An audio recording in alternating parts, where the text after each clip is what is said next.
just remember you right now. Got to get down, find a rhythm to pick me up and catch the beat of this town. Walk upon it together, got to get down. Trace the bullet and sift the dust and catch the beat of this town. What to find to feel better? The street lights and the ravers and my trails of misbehavior, lost in liquid nights and whirling disco lights.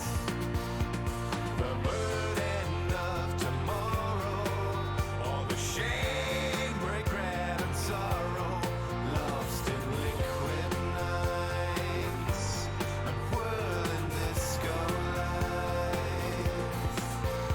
I'm whirling through the half-light, shivers down my spine.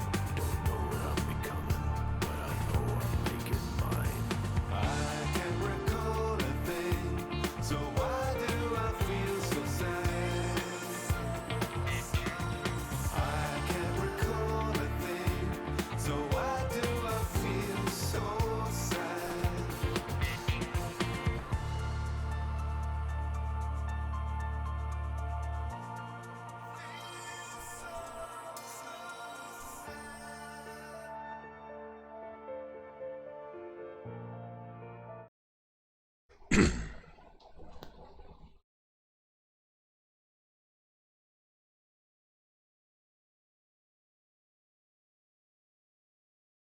There we are. And we are getting back into Disco Elysium tonight. Lewis, hello, welcome to the chat, welcome to the stream. How are you doing tonight?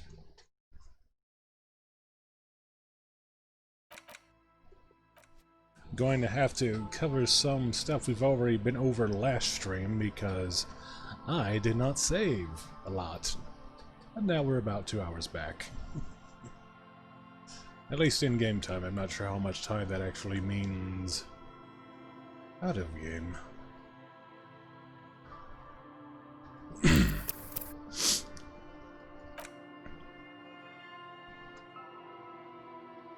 But for a recap, we are an amnesiac detective of questionable name, possibly something Ambrosius Couteau.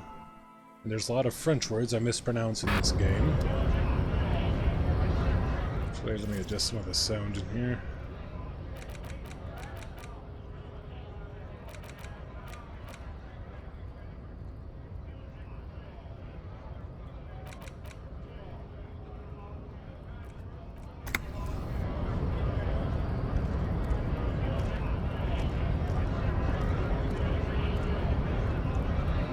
And right now, there is a dock workers dispute going on between strikebreakers, union members, and this fellow.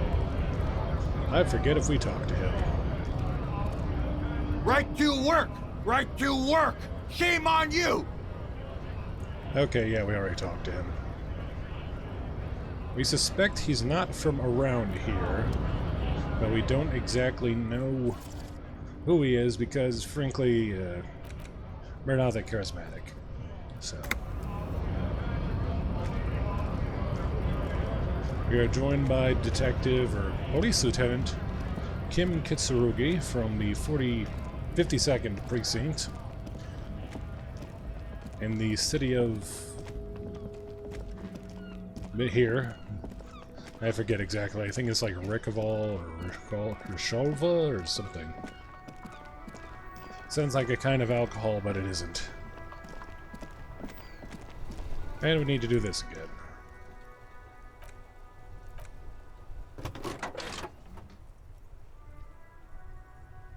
Okay. Frequency table lights up and a green label button labeled prime line glows like a feline eye, and then you hear something. Kittens, radio waves, Metropolis. Hello, Lieutenant, how may I assist you? Come in, Delta 10, this is Firewalker, copy. This is Officer Halas Dimitri, Precinct 57, how may I assist you? You could swear she was friendlier with the Lieutenant.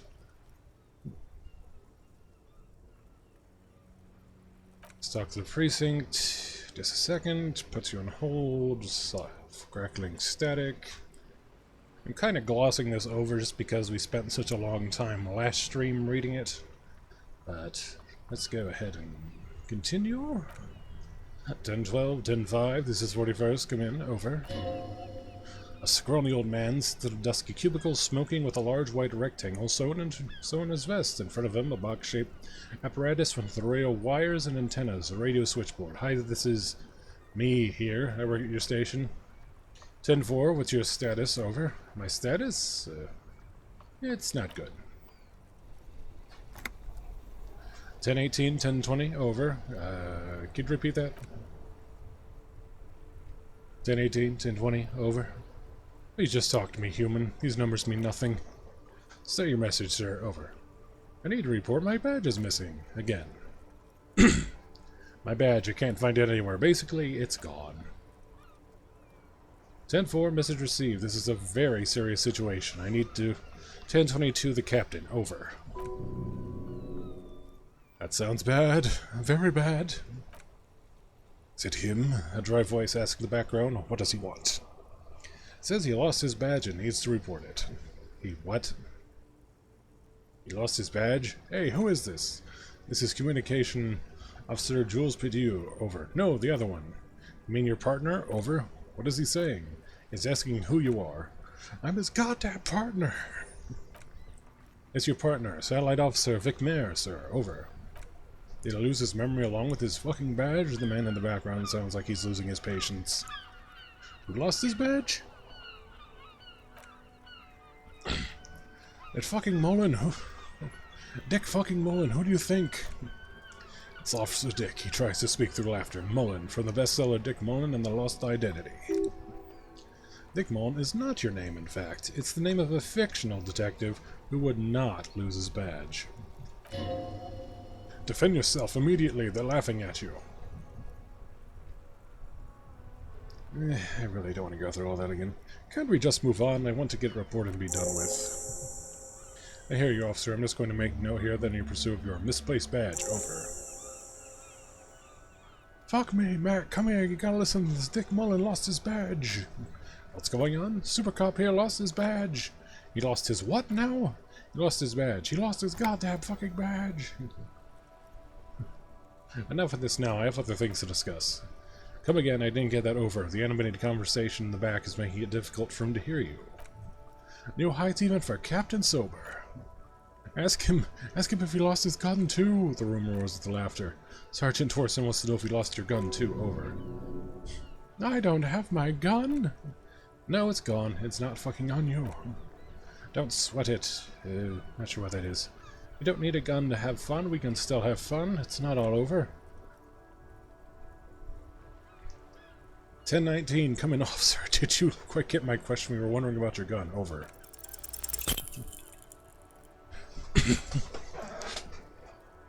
Of course I didn't lose my gun. Fuck it, I didn't lose my gun. He says he didn't lose his gun or his fun, whatever that means. Ask him to describe it. His gun, not his fun. Just the gun will do. He laughs. Satellite Officer McLean requests a description of your weapon. Over. The fuck do you need a gun for? Look at the pythons on your arms. You are a gun. The biggest one in the world.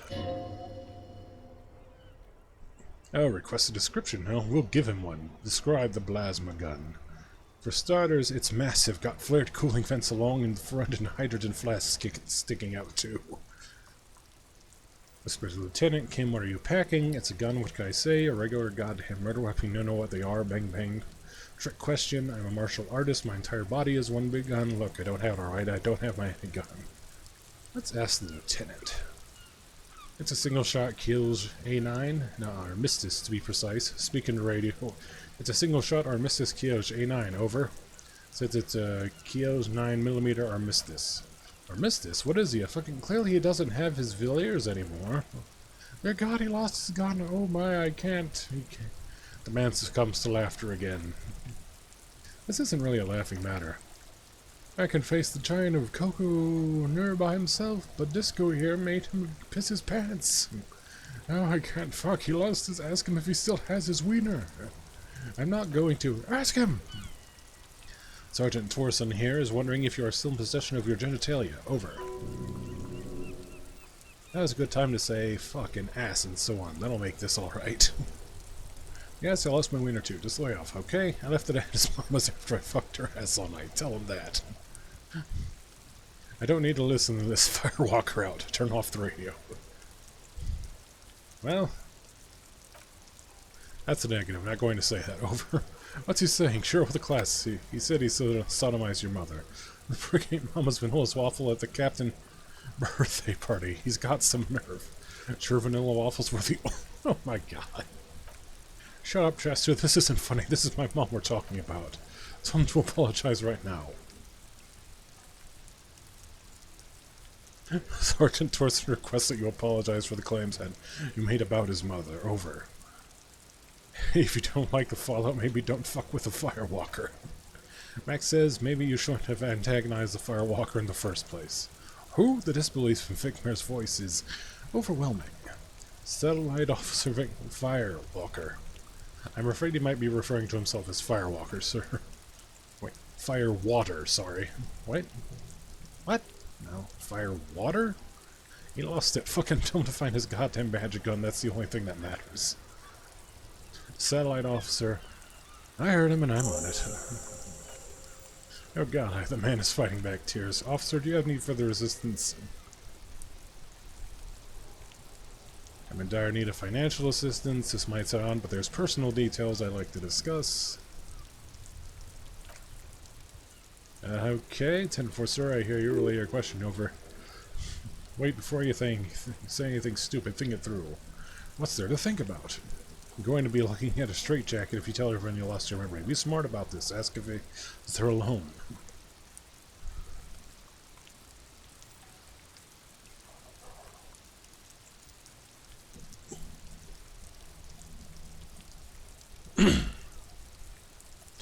Hold on, are you alone in the room? I need some confidential information about myself. I wanted to know if you got my badge's description right in your report. Could you read it to me? Name, rank, date of birth. Please refer to me by my full name in the future. Any news about my own family? Have I ever told you about my life before the RCM? Yeah, let's wrap this up. Well, let's do this one. What? What is it? He's still on the line? He wants to verify the information on his badge. But of course, it says Dick Mullen, High General of the Rova Shulian Cavalry Force. Tell him to stop wasting time. That's the negative, sir. I got a 10-12 here. Over. Please refer to me with my full name in the future. 10-9, repeat message. I didn't get it over, sir. Say my name. Sir, I still will not have you talk to me in this matter. Over. Please just say my name, Jules. What is it? What is it? He seems intoxicated and keeps asking me to call him by his name. Mullen's drunk and emotionally aggressive. That's new.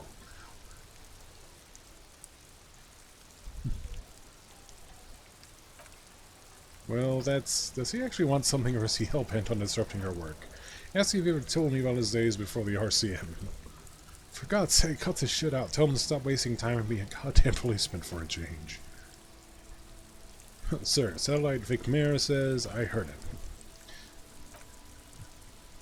Then, excuse me, sir? Over.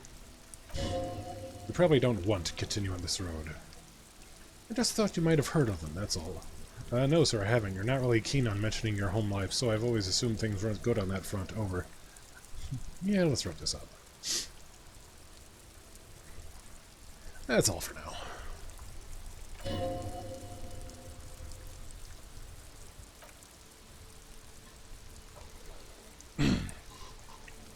I'm just going to pause for a bit so people can read the text here. I'm gonna try and save my voice for when I actually hit the new lines.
Okay.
Let's just cover that up.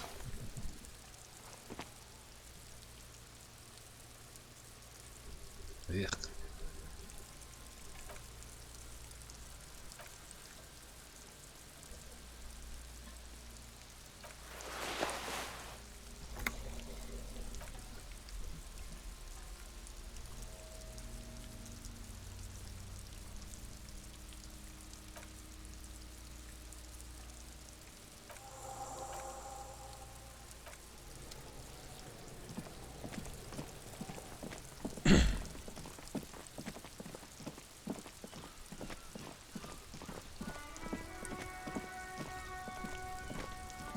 It's raining again.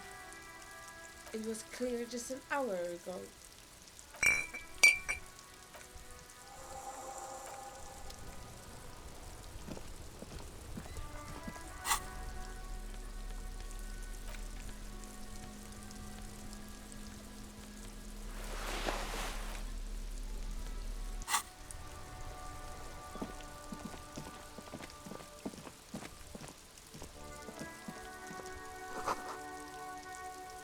Road they Saint Ghislaine 8B.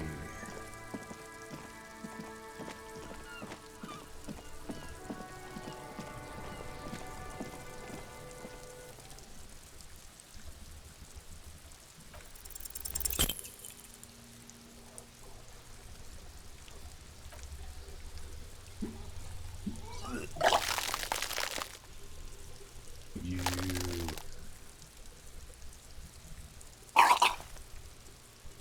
Gross.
Scab? Call me Manana, Scab, asked a man with jolly eyes, tilting his head.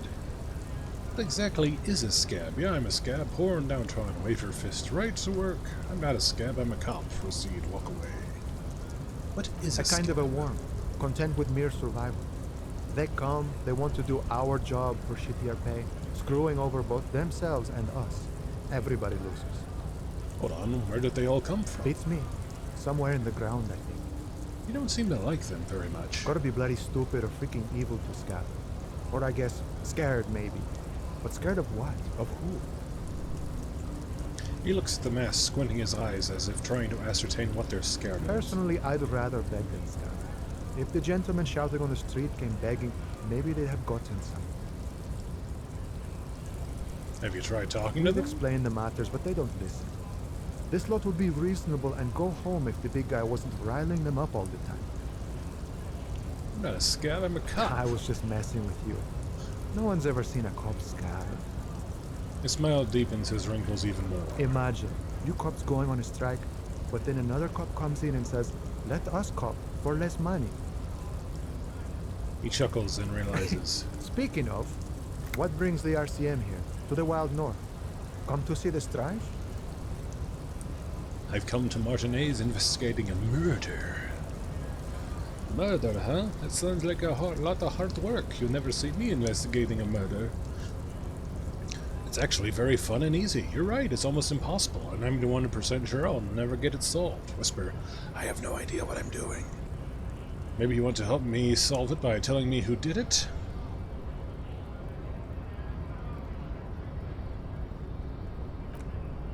He whispers back, That's okay. I have no idea what I'm doing either. I don't even know what day it is, he thinks and decides.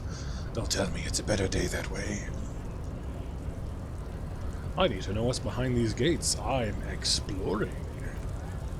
My friend, I respect the right to roam. The open range waits. He gazes over the roundabout with a glint of longing. Does this mean you can let me through the gate? I don't operate in that capacity. I'm not a grantor of passage. He takes a swig and points up the stairs with his flask. The passage grants itself. That's simple? Just walk in? Aye, walk right past Measurehead and go in. Past Measurehead? Yeah, the 2.5-meter tall Simonese supremacist there. He points to the bridge above the gates. Walk right past him. Right. And press the button to unlock the door. Aha. Then go past him again. Okay. And then enter the harbor through the office. Esta. For some reason this doesn't seem like it's going to be that easy. Gotcha. I think I have some questions for you first. The man whispers in a jaunty tone. A coastal breeze ruffles his hair. I'm a bit short on money right now. Can you give me some of it? Sure thing, my friend. I can help you out. He flips a coin toward you.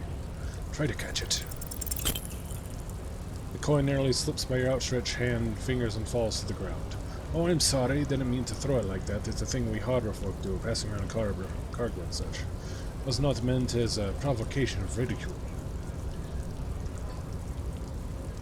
Lieutenant Kitsuragi picks the coin and hands it to you. Appreciate it. I almost had a heart attack. Say nothing. Pocket the coin. Right, always glad to help out the RCM. We're in the same branch, you and I. Humans, I mean, not slithering scabs. What's the strike about, anyway? You know, serious business, he smiles. I'm sure the big boss will be glad to tell you. You'll have to ask him first. He's a chatty guy, wants to talk about the strike. Return once you've met the union boss or on a better footing with the organization. Nice. Gotta get moving.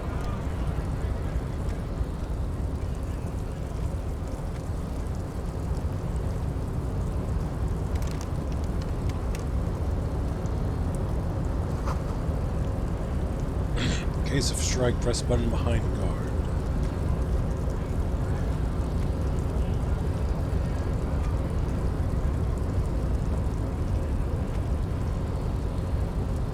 This must be him. Your body betrays your degeneracy. Yeah, Measurehead. His body totally betrays his degeneracy. The young woman at the giant's side agrees. Don't say anything. Size him up first. Say nothing. Size him up first. What do you mean my body betrays my degeneracy? My body does not betray my degeneracy. My body is out of port. I'm with the police and we need to get into the harbor. We don't have time to get into this now. Are you admiring my morphophysiology? A ripple of muscle passes underneath his skin. He lets you look. It must be frightening to stand in the shadow of this axial pinnacle. Be calm. and Sandwich, you are not in danger because you are not a threat to me. Buff out your chest, What still is say nothing. this androgynous display of sexual maturity? He looks down at you, taking stock of your physique. You hear your heart pumping fast, regular, your joints ache, and you feel old but still alive somehow. Stop it! You are embarrassing yourself in front of this woman and your pedomorphic friend. What? This display of weakness may appeal to older women with a stronger maternal instinct, but it is a liability here on Battlefield Martinez. Jean-Luc, his body is betraying his degeneracy really hard. Maybe you can ask him to leave. What do you mean my body betrays my You have degeneracy? succumbed to Al-Ghul. His face contorts in disgust, as if he were smelling a dead rat. On the contrary, dead rats smell better than the detective here. You reek of it. An invisible sword of Al-Ghul emerges from your throat. You cannot see it, but others can. It is making the woman in my company sick. Wait, Al Ghul? Kim, is it really so bad? You're right, I'm an alcoholic, though I need to enter the harbor. I don't have a problem with Al Ghul. I just drink a little on the weekends. Enough, I need to open the doors of the harbor. It's not good.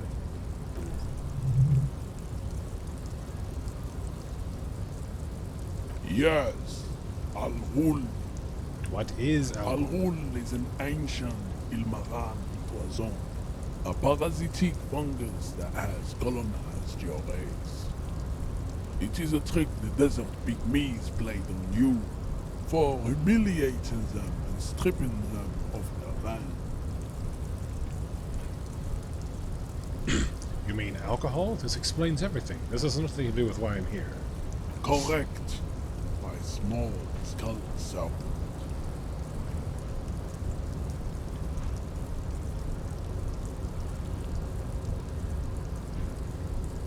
You're right, I'm a servant of Al Ghul, but I still need to enter the harbor. No, you don't. You need to get another thing. Occidental Haplogroup B4 is done giving orders around here. The influence of the Ham Sandwich race is waning.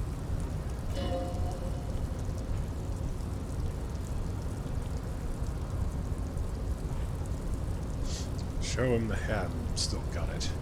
Which I think the ham sandwich race still has it in them. I'm the police, I need you to comply now. Take a step closer. This race stuff is unimportant here. I just need you to help me do my job, please. Begging for help. Attempting to pass via for cooperation. How far the Occidental Haplogroup has fallen. You were once a noble and powerful race. You gave the world eugenics, electricity, and powerful weapons of war like missiles and aerostatic aircraft. You made great gains in metallurgy, race theory, and statecraft. You dominated lesser culture, like the deformed Hemians and the inexplicably potato-obsessed Quakers. But now your ascent to the genetic summit has halted. You are obsessed with sadness and with frivolous pop culture. You will be superseded. Isn't that right, babe? It is, baby, yeah. You know it.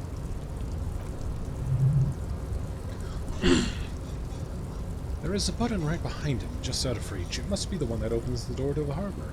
Come on, I just need you to move about 20 centimeters back. Push him out of the way. You're right about all this. Now I just need you to let me into the harbor.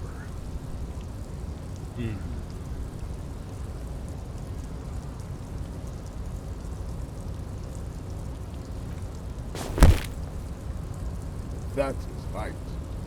You should leave the stage of history with dignity. I have by made a mistake. inviting the other races to a great world war. Bring your troops to the Simonine Islands and to Boogie Street, and we will pulverize you. When you are gone, we will build a museum. The walls will be lined with bottles of Al-Ghul, your beloved girl. Inside, we will starve the odes to homosexuality called art, and your microcephalic skull.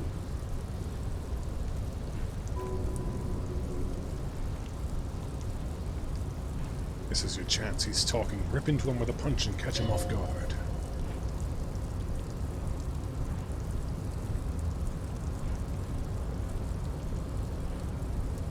So the Union, don't you? Aren't they white? What are those tattoos of yours supposed to mean? Subscribe to this advanced race theory.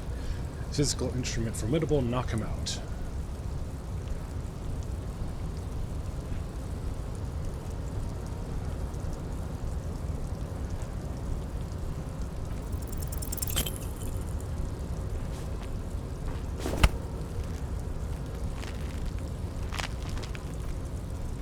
Ow.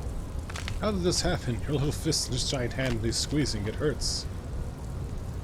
You must be out of your mind, degenerate drunk. The pressure on your hand becomes unbearable. Say it. I am a degenerate alcoholic. I am a degenerate alcoholic. Fuck you. I'm a cop. Help.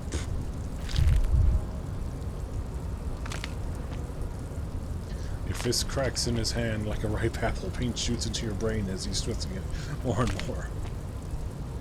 The words of the song have changed. Say, I am a violent drunk. Well...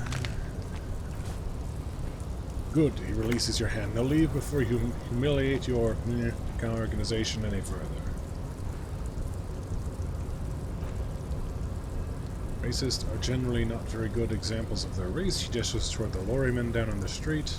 I am not like them. I am craniometric perfection. I have taken the trouble to permanently draw my phrenologic grid on my skull and features. This should dispel any doubt.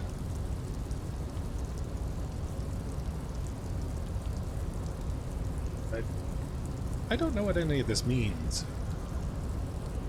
The silence betrays your inferiority. You do not have a reply. You should enter deep race slumber. Perhaps in 4,000 years there is a need for a servile homunculus.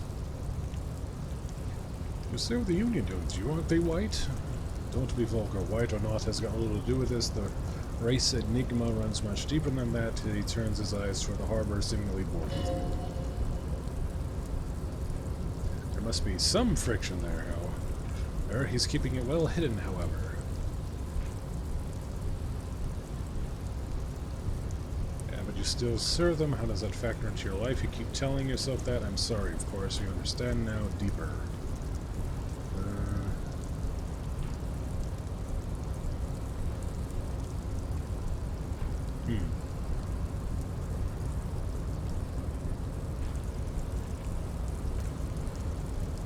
This declares a man of vision and means. He has the will to confront international capital, which is something a race naivistic communists never did.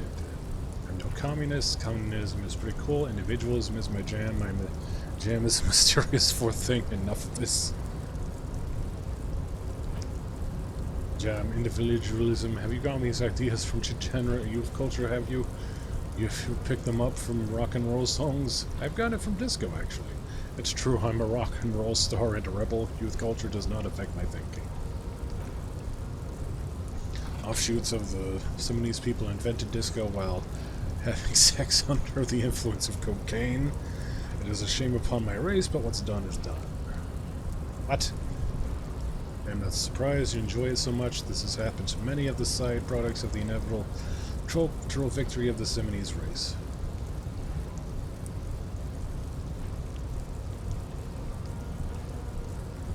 Okay, I'll ask who are the Simonese? I don't really know who the Simonese are. I've recently experienced head trauma.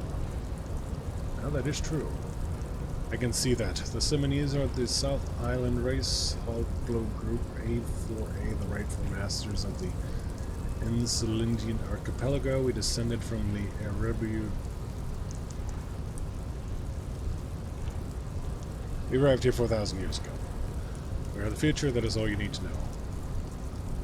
So you were born and raised on the islands before you moved to Revachol? I am a descendant. The narrow straits of Ulaanbaatar are with me in my genetic dreams. I see a young Siamese woman walking to the grey mass on Ile de Fantôme, waiting on immaculate conception from the Pale. So you did come from the islands. So you did not come from the islands. Yeah, understood. Good. Kim, what do you think about this? I think this racist is better than the last, but the next racist will be the really good one. How do you know there will be a next racist? I like the previous racist better, actually. There always is. Face is reality, he nods approvingly.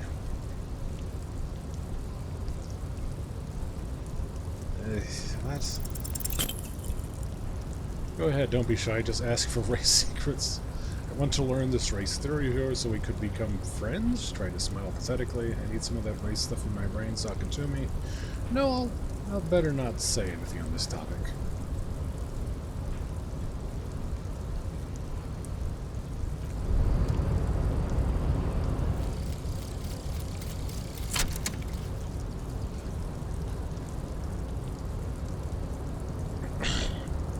Saw scientific news from Mershval today, where police officer shit has been observed at a pressure of around 1495 gigadecimals. These metallic hydrogen levels of shit togetherness were thought to exist only at the center of collapsing stars. Not law officials, it remains to be seen how long the shit singularity lasts. All endurance, white checks unlocked, learning cap for endurance race to 4.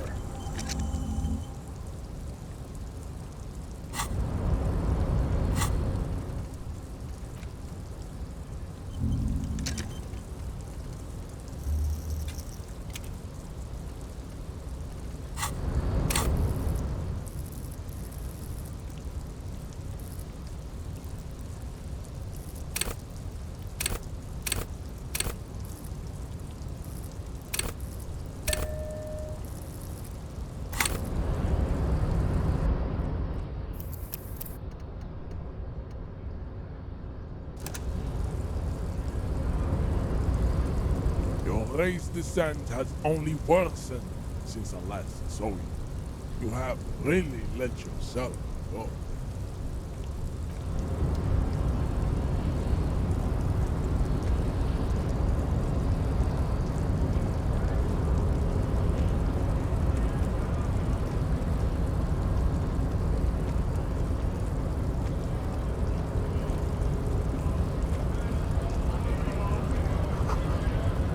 Says Gree.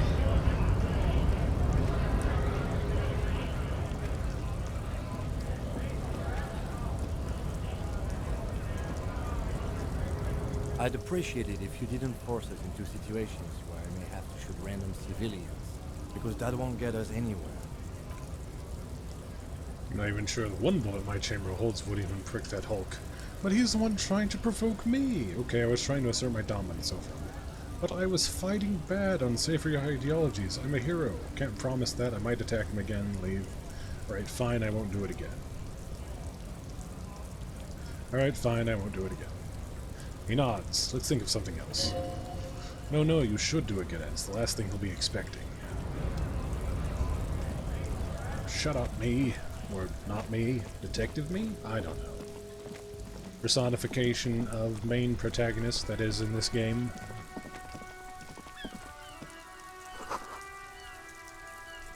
Autos inside. You can pick them up if you had a bag.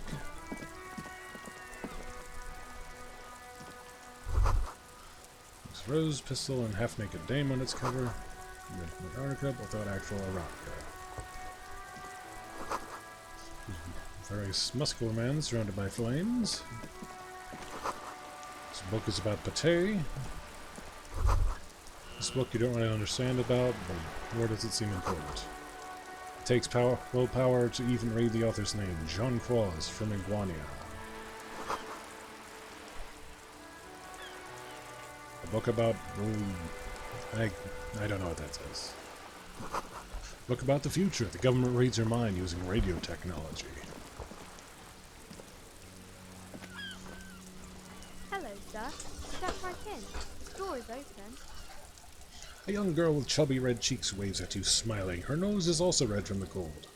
Hello, I am the law. Hi. Hi. Are you interested in a new and exciting book? She stomps her feet to feel warmer. What kind of story is this anyway? Is it okay if I ask you some questions? What kind of store It's a is bookstore, this? sir. We sell books, postcards, and some board games. It's called Crime, Romance, and Biographies of Famous People. Whoa, whoa, whoa. Hold your horses, little girl. What is a book? What is a postcard? What's a board game? Don't be ridiculous. I know all these things. You're fooling nobody. Don't you sass me. Sir, are you okay? You've been standing here silently for a while now. Is it okay if I ask you some Okay, questions? sir. I'll try to answer any questions you have. I hope they're about books. What is your name? My name is Annette, sir. My mum and her name is Blaze, and she owns the store. She's inside minding the register, organising the stock. The girl gazes out the window, then suddenly jolts her eyes wide as if recalling something. Feel free to step in and browse our wares. But you're standing out here in the cold because... Okay, I guess I will. I'm signaling that the store's open, she nods eagerly. Otherwise people might not know. They'd miss out on the crime, romance, and biographies of famous people. A sudden gush of wind turns the pages of the books on the counter. She covers her face, smiling, but she's cold. You're cold. Can I help in some way? I should have a word with the store owner, maybe? Such a good trooper you are, already learning the value of hard work. I could help by brutally dismantling the free market. You're cold. Can I help in some way? Kind of you'd offer, sir. She doesn't know what else to say. What could you do to help her anyway? I should have a word with the store owner, maybe? Oh, no, sir. I'm happy to help, ma'am. We're learning customers. She stands upright and smiles like a little soldier. Besides, I have some hot juice in my vacuum bottle to keep warm. Shouldn't you be at school or something? I do my studies at home at the moment. I have to help Mom keep this place running. Isn't going to school more important than this? Mom says it's necessary to do both because it builds character. Mom says a proper worker is dutiful. That's how you get ahead in life. You succeed. How's the business going? Mom says it's peachy. She was a little afraid at first. There's talk about this house being, she looks over her shoulder, cursed. A hider at the window has been boarded up. You sense the boards creaking, twisting for a second, and some kind of doubt in her tense shoulders. Cursed? In what way? Cursed in a way that makes them say that no business have ever really thrived here. They all go. She's looking for the right words. Bankrupt. Ass up. Say nothing. Bankrupt. Exactly. We've been doing fine so far.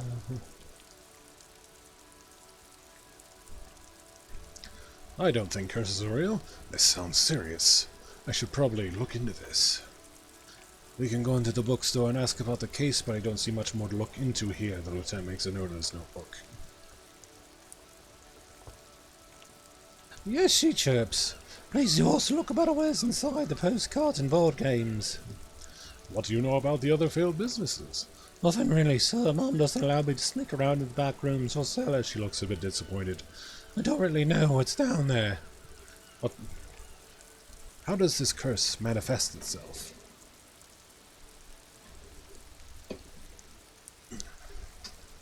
It does not manifest itself in any way. It does not exist. I liked it better when we were talking about whether it's appropriate to stand out in freezing weather.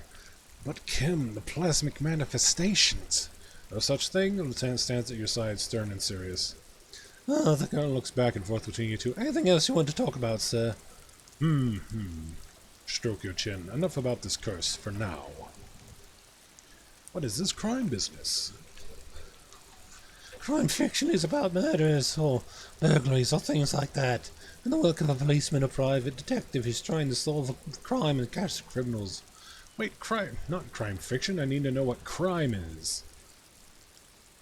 Nobody will want to read about crime. Okay, I get it. Crime murder gets the people going. Why would anyone want to read about it?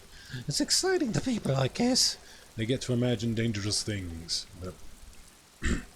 They get to imagine dangerous things, and it's kind of like a puzzle where you can guess who the criminal is or how the good guys are going to catch him. I'm a policeman myself, by the way. You don't look much like a policeman. She examines you as if to find something policeman-like. Huh. Well, what does a cop look like then? Okay, then maybe I'm not a police one, or maybe I should stop being one. Well, what does a cop look like one? Don't mean to offend, so sorry. It's just that you don't look like Dick Mullen. She points to a book covering what you see. A strapping Vespertine officer. He stands grimly over the body of a dead woman. I used to be exactly like that Mullen guy, then I decided to live a little. You know, nobody actually looks like the guy in the picture. That's just a stupid fantasy of a man. It's not your body that's important, police anywhere. It's your point to your head. Well, look at that guy. I'll never be as good as Mullen. Actually, I had other questions. Head, yes. Now it's your soul, your blue soul. No, your resilience. So, that Mullen guy looks like a... what? That. Who could respect that face? It's not even drawn correctly. He lacks soul, grit, a total disregard for personal safety. You gotta take the pain. This Mullen guy looks like he'd run to his mom. Ain't got no balls. She examines the illustration of Dick Mullins attempting to find his soul. I'm not sure I understand. A policeman's gotta have the right stuff, an ingrained sense of law. No one would follow a weakling like Mullen. If you say so, sir. She smiles mischievously. He's just a fictional character. He's no match for your soul. And you can show me some real work, sir. The cover of Dick Mullen seems to stare at you with harsh disapproval.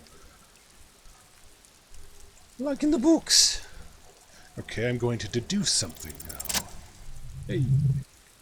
The girl keeps her hands folded hidden. Why is that? Hey, why do you keep your hands folded? What do you mean, sir? She looks wary. She knows where this is going. You don't need to be worried. I'm here to help. You can show them to me. Actually, I'd rather not deduce anything. Every time I deduce, people get hurt. You don't need to be worried. I'm here to help. She looks around anxiously. Her hands remain folded in front of her. She doesn't want to show them. Lieutenant stands by, looking at you two with little interest. A facade of true professionalism. He is far more intrigued by this situation. That is poise revealed. It's okay. She brings out her reddened hands. Her nails are frayed and nearly chewed down to the flesh. You bite your nails. You know this from keeping my hands folded. She shoots you a suspicious glance. Yes, there were a few other hints. No, that proves nothing. Anyone could do an easy deduction like that. Her eyes are flashed with defiance. She's not impressed. She actually is impressed. This is more like a defensive reflex. What more? I can figure out why you bite your nails. I got a few reasons in mind. You think so? Fine. Do better. To do something about me. You're quite sober. She snaps back quickly.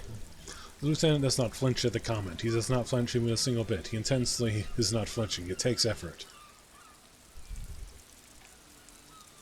Wait, how do you know I'm usually not? And I'm having a grand time. I'm also sad and my head hurts. I'm sorry, sir. She looks you in the eye, sympathy gleaming in her face. I do hope things get better soon.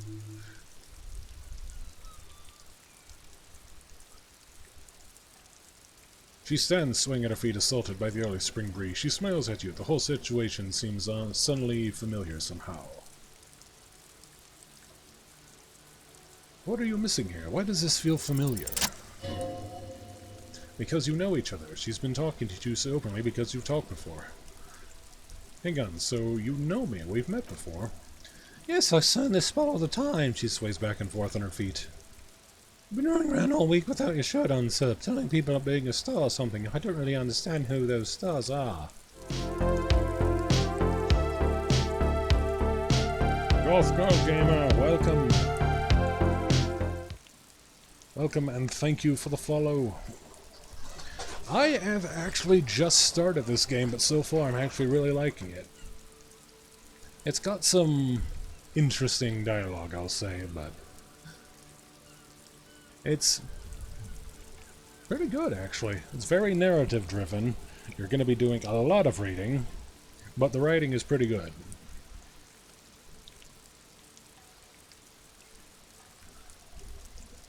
Did I ever talk to you?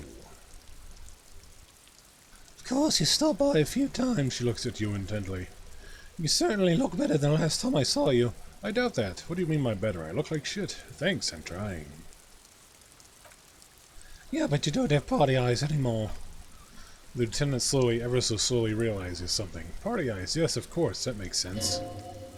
I'm not surprised children have seen you running around with party eyes on, he thinks. Not at all. Party eyes? You know, like a cat in the dark, all big and wide-eyed, she giggles at the thought. It certainly looks odd on a man. The swirling eyes of a loony drug addict, that is what she meant. You were probably gurning too.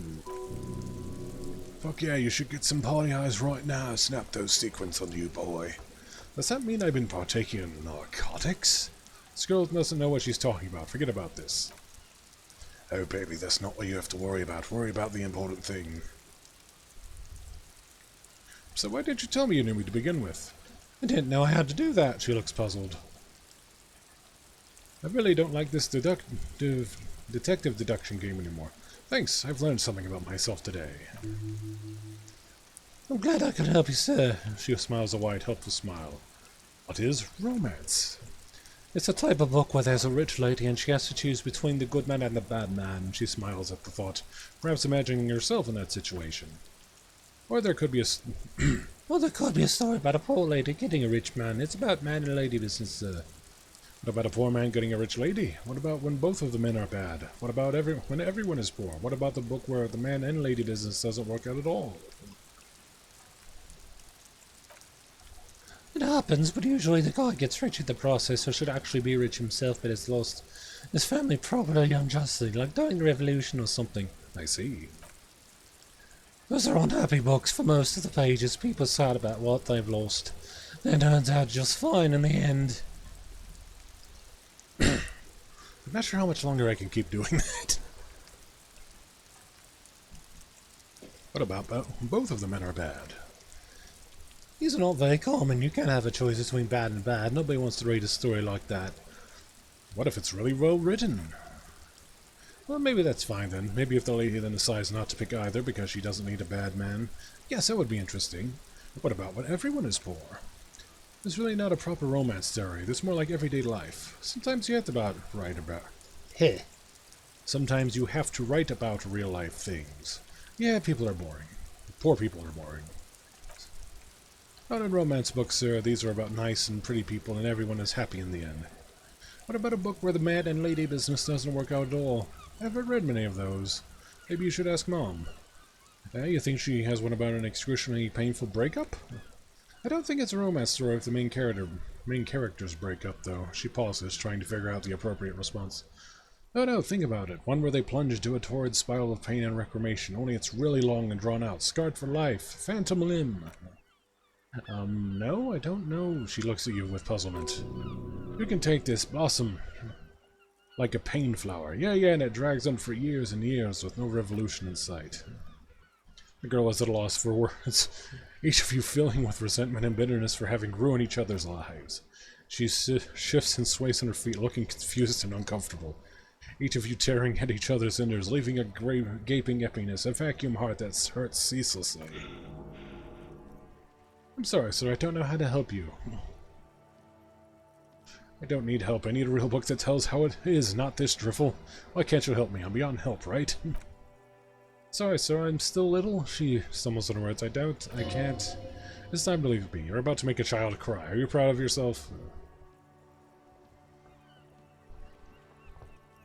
A single shred of pride remains in me. Right, activate denial mode. Damn right I am proud as the Lion of Cerber. Don't worry, little girl. Got a bit carried away there. Let's back up out of this. She nods enthusiastically, obviously relieved. That's enough romance for me. I had other questions. Who are these famous people? Oh, kings and queens, generals of old, and artists, writers, or musicians, those kinds of people. There's usually something extraordinary about them. She scratches her cold reddened cheek, then continues, I think that's why people read them, to find secrets of their fame. Can I become famous by reading one of those books? Right, I had a different question in mind. Don't know about that, but I imagine life is great when you're famous. Fame sounds delicious. Maybe someone will write a book about me one day.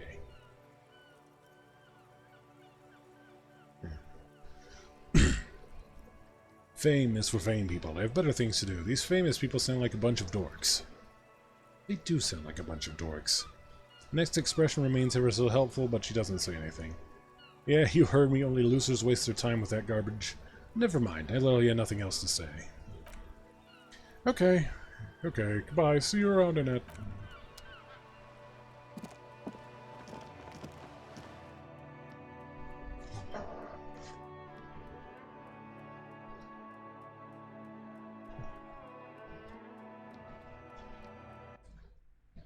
To the bookstore. Old sports magazines tucked away in a dark corner. The book collects the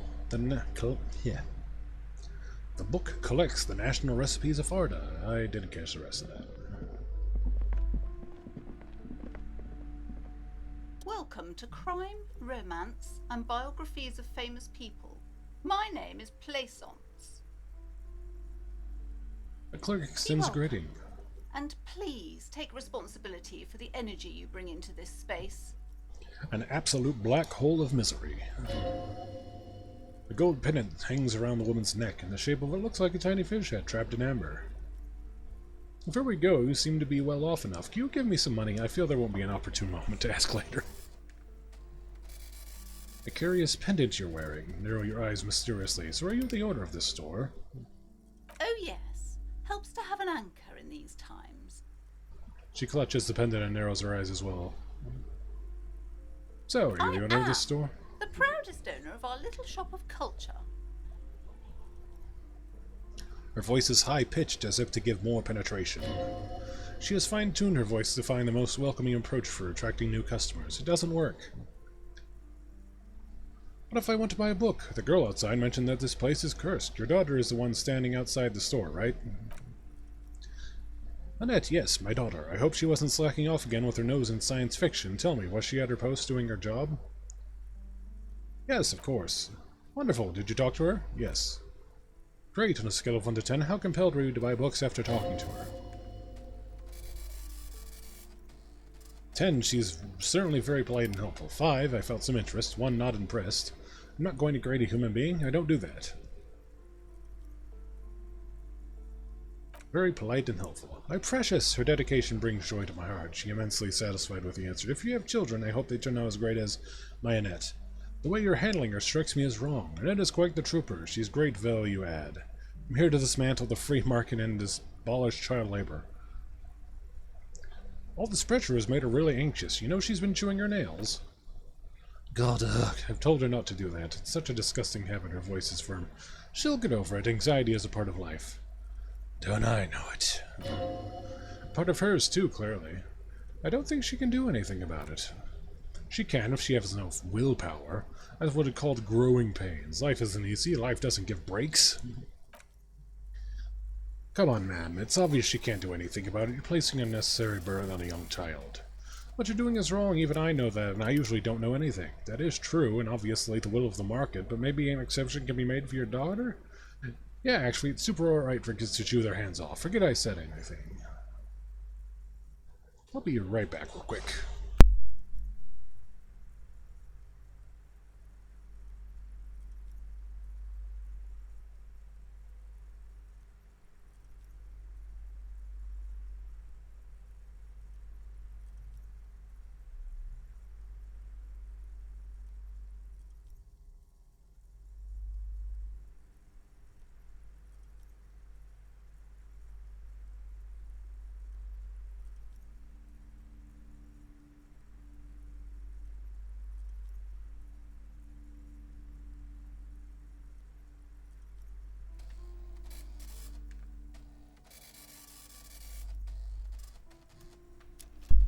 Sorry about that. What you're doing is wrong, even I know that, and I usually don't know anything. She stands stiff and severe, silently fuming. 10 seconds or so pass without change. All of a sudden, she exhales sharply, her shoulders slump down. Oh no, she mutters. Hold on, I need to invite her inside and apologize. She must be freezing out there. There, she returns with a nod. I don't know what to say to you. My husband, he tries to teach me business lessons. I have what my mother called a dull mind. All distressed, she stops, but her mouth keeps moving. It sounds like both the husband and the mother treat her the way she treats Annette. You're like Annette to your husband and your mother. Oh, she nudges her glasses nervously. Well, my mother was horrible, of course. Absolutely perverse energies around that person, but my husband, she shakes her head. My husband is completely different, of course. Is this husband Annette's father? Yes, my husband is a successful entrepreneur east of the river. If only he were more involved in the business we're running up here, she says gloomily. No matter, soon we'll both be off for Grand Coron. Great Grand Coron? What's that? It's a proper place to live, one of the most peaceful neighborhoods east of Gemrock. You may know it for its massive housing projects. Most of the buildings are empty at the moment. Her smile is wide. It's a great opportunity to get ahead of the crowds. Better times ahead, for sure. And your husband's also involved with the bookstore? He made the initial investments, and since then, he's been what you might call a silent partner. Is she an only child? Yes, I'm afraid so. A real treat she is. It would be nice if she had. She pauses for a second. No, we couldn't afford more children, really. Not in this economy. Of course, yes, this economy. Exactly, she agrees wholeheartedly. She told me she doesn't go to school anymore. Plaisance nods. She's been too busy helping me here, so she's studying at home this trimester. This is a temporary solution, of course. I assure you, I, of all people, understand the importance of education. She will be back in the school the moment the store takes off. Alright, I had something else in mind. The woman looks aloof, her features much softer. Occasionally she glances at her daughter's silhouette. What if I want to buy a book? Then why are you talking to me? Everything is on the shelves to browse. Don't you feel compelled to buy anything? She fiddles with her pendant and then waves her bony fingers directly at you. See those shelves there? Go, be drawn. So, what types of books do you have? Everything is on the shelves. Take a look yourself. She nudges her glasses. The shelves compel you, don't they? She smiles and nods, seemingly relieved. Farewell for now, book peddler. Must go towards shelving.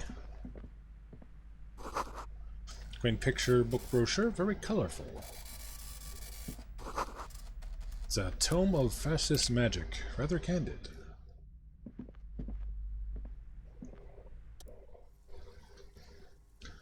The plaque on the shelf reads biographies of famous people. You see a large variety of names, none of which ring a bell. Storekeep, anything of note in this shelf? I would say, the woman hums to herself, the great innocence. Yes, most certainly. It's an important educational tool, delving into the depths of history, religion, and their relation to inocentric power. Who or what is an innocence? A very influential historical figure, but surely I don't have to tell you that. She waves her hand as if casting aside the thought. You're a law officer, and law officers have at least some education. This book is also very daring. The author aims to re-examine the universal understanding of the inocentric system, creating a fresh vantage point and a shift in the tired order of things. I thought it was about which of these innocents is the coolest and greatest. So you recommend it? Great. I don't need to know anymore. Perhaps for a layman, she scoffs, deep analysis necessary to peel back the multi-layered meanings. So you recommend it? Certainly. It's prudent for a person to have at least an elementary understanding of history and society. Imagine the chaos we'd be in otherwise.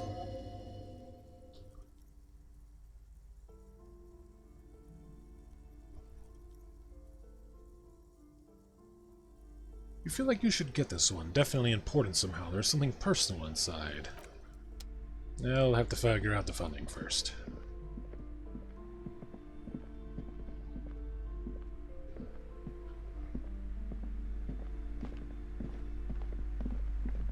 How you doing, kid? I'm sorry, sir. I can't talk right now. I'm very busy with my homework. I have so much homework now. What are you doing now? Math. She looks into her notebook with trepidation. It's really difficult, like, really. They say you need to get rich. Better than standing outside in the cold, I guess.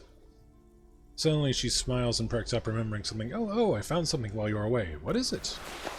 I thought this would fit you. She gives you a hat, almost exactly like the one Dick Mullen wears on the covers. Like, thanks for helping me out. Not me, the city, I mean, like a detective does. Wait, where did you get it? It's a fedora? A detective hat? Okay, I get it. I can look just like Dick Mullen, except I'm an actual police officer. Where did you get it? Just what Dick Mullen would ask, she lowers her voice. I got it from behind the curtains. I'm not really supposed to go there. It's a fedora? Maybe. It's the hat Dick Mullen wears all the time, she grins with joy. You'll look very more serious than that. Suddenly she looks back at the infernal scribblings under her nose. Right, I have to get back to my homework now before Mom notices. Man, this is hard. Okay, bye. See you around, Annette. We have done all we could here. Except put on my new hat.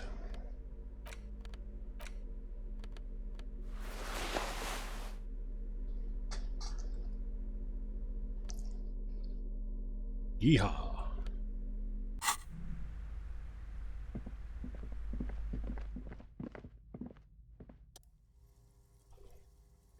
You see a set of tattered curtains blocking the way to another room. A strange cage-like trinket dangles from the curtains. Excuse me, officer. The back room is strictly for employees only. Shopkeeper, what's behind these curtains?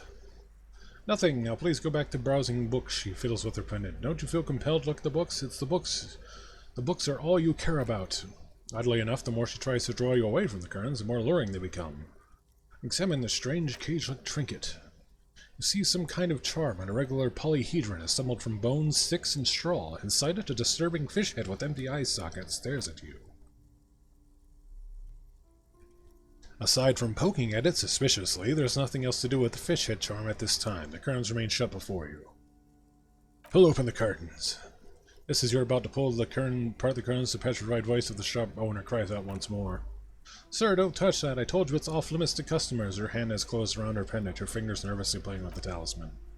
Parapsychologically speaking, we're done if you decide to open them. I won't be held responsible for the consequences. It's too dangerous. She looks away, mumbling, why is everyone always messing with the curtains? Why can't they just buy books like normal people? This is about the curse, that's why you're afraid. No, it's just a storeroom for the employees, I told you. Now please step away from the curtains. Ma'am, this is different. I'm a police officer. I need to get in there. Why? It's not like anyone was killed there. She stops abruptly as her hand flies over her mouth, baffled by her own bluntness. I'm sorry, I didn't mean to be so impolite. Just please don't go in there. I can't allow that. You'll only make things worse and unleash the powers. But I sense this place calling for me. I must investigate beyond the threshold. Oh yeah, good point. You too? She grabs her pendant again, visibly shaken. My god, even more reasons not to mess with the curtains. Just step away, dear sir. Alright, I'll think about it later. Thank you, the shopkeeper lets out a loud sigh. Let's just talk about this first, alright? There's no reason for you to venture into the unknown. What are you, a coward? Think about the marvelous adventures waiting for us on the other side. Lies, rip them open, we say. There is something mysterious about the curtains. Be careful. The curtains, tattered in age, covered in dust, hang before you, as if it's haunting you. Ignore the curtains for now.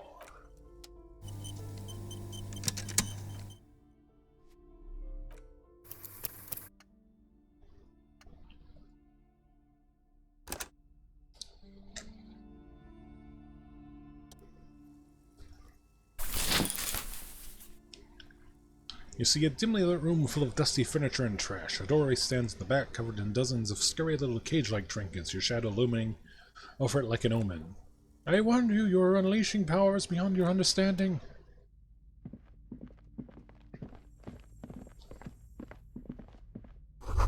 Ghostly silhouette of hair dryers.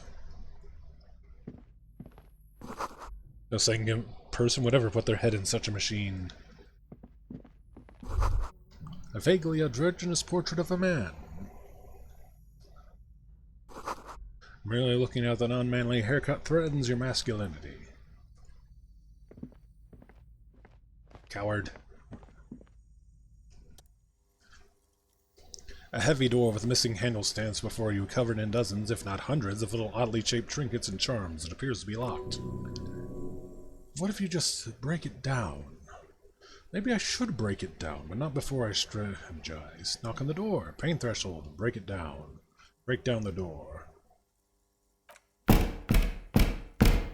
Only an echo. No one is there.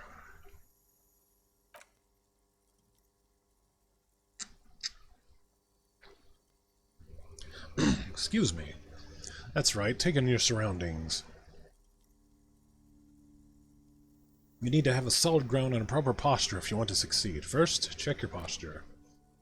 Steady breathing, solid core, you've got this. With one shoulder forward, ready to smash into the door like a battering ram. Check your surroundings. The room is dimly lit and littered with old barbershop rubbish, but the path to the door is clear.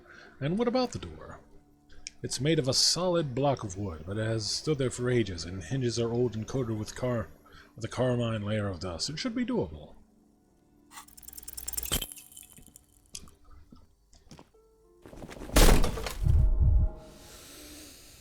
Nailed it.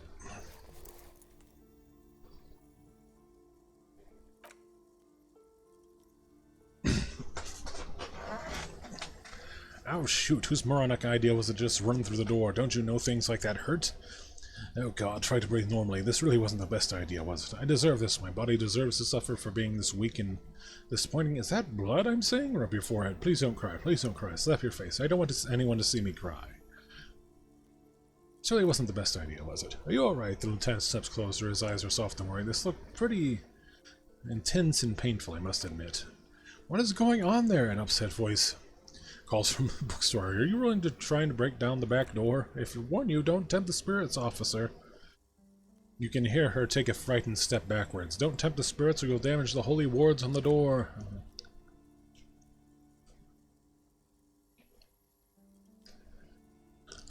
I think we'll just leave for now.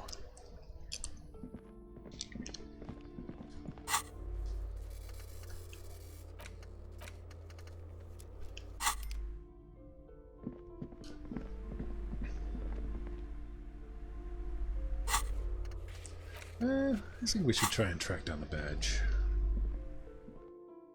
After we take a look at a dead body.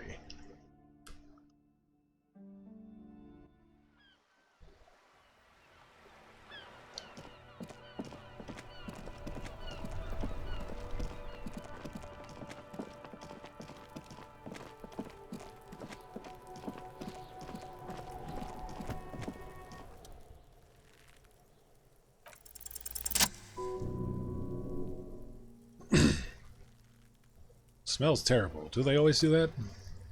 They do after a while, yep. Inspect the boots. What kind of boots are they? They're ceramic. Where? They're expensive. Stolen by neighbors.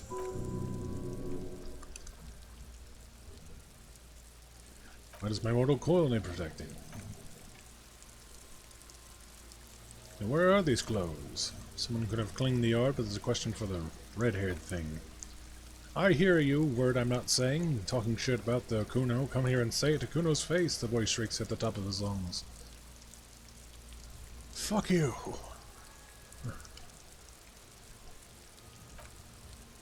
They usually hang him naked. This one wasn't them. What, are you trying to ignore me now? Yes.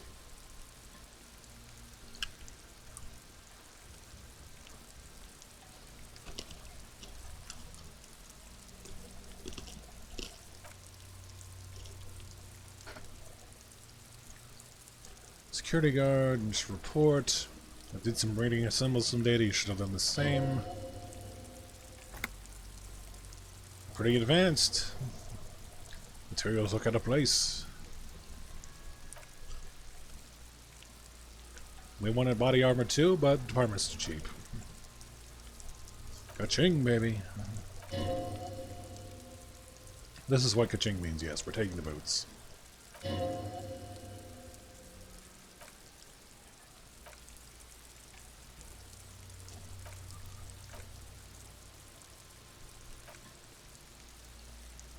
You're about to pull his head off.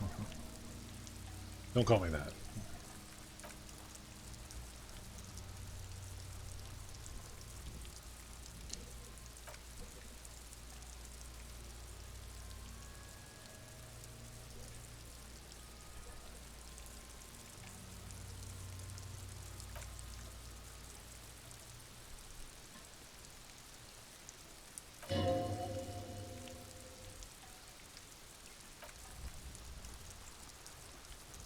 Full of gross organic stuff, they're stuck. We'll be back later.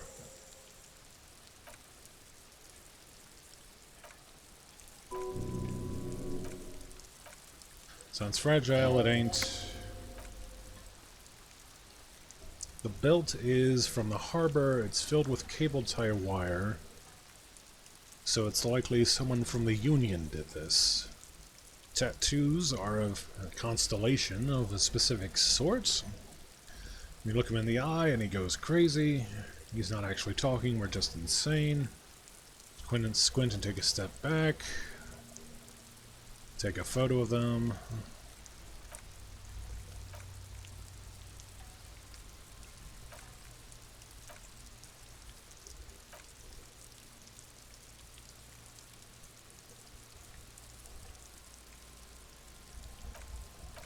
He's dead. Totally dead. Dead. Dabba-doop doop dead. He says without a hint of melody, not one muscle in his face moves. What do you think? It's gross. The was moved after death. Something coming out of him. He's leaking goo because he's decayed.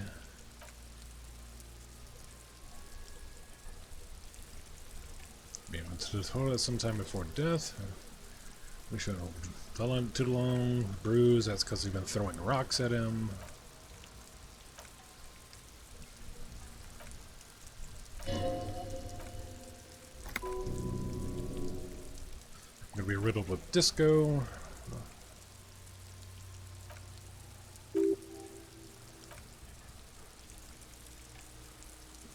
Taking a picture.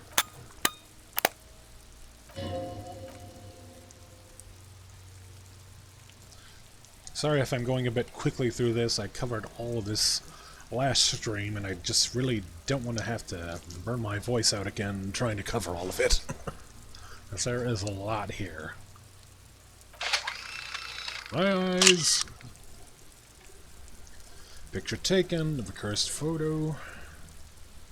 Cool machine. Made for reference. Let me hold on to it. How do we get him down? Spec belt.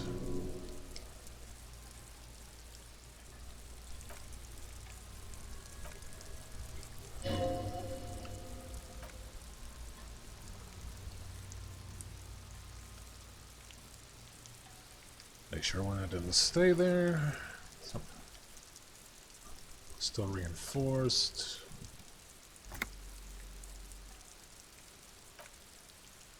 Easier to tie a noose than take one down. So no dock workers did it.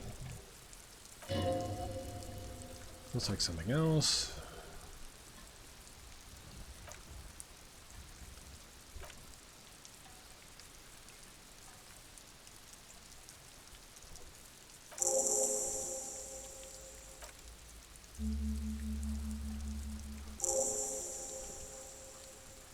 We could saw the branch. And could use a kid's ladder.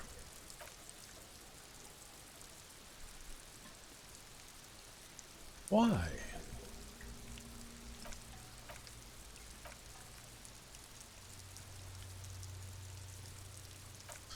I ain't afraid of no newspapers. I ain't afraid of no kids.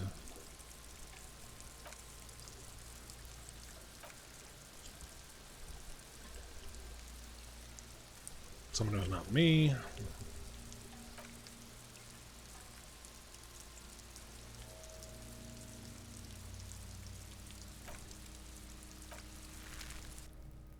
Just gonna save here real quick.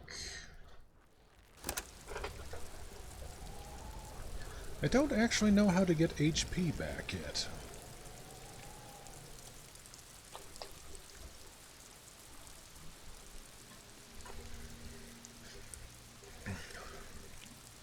Alright. Maybe we can ask for help from the harbor. I was really hoping we wouldn't. The Union appears to be suspects in the case. It's dangerous to go down a route like that.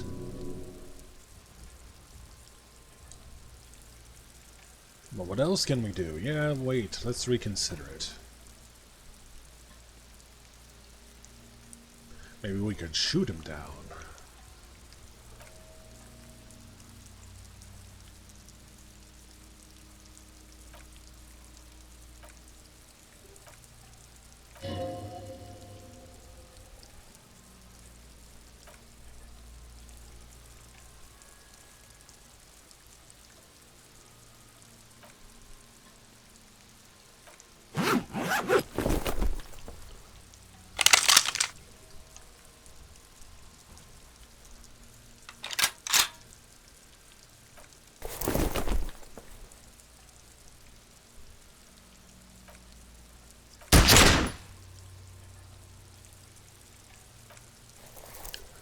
God damn it! He feels bad about it. His eyes mostly. He's just having bad eyesight, probably from a young age. Whatever you do, do not console him. Fucking idiot! Asshole! Could have hit it easy, but then he's not fucking can. Yeah. Try again, maybe? No, we're lucky as it is. It's okay, man. Quiet you. But no.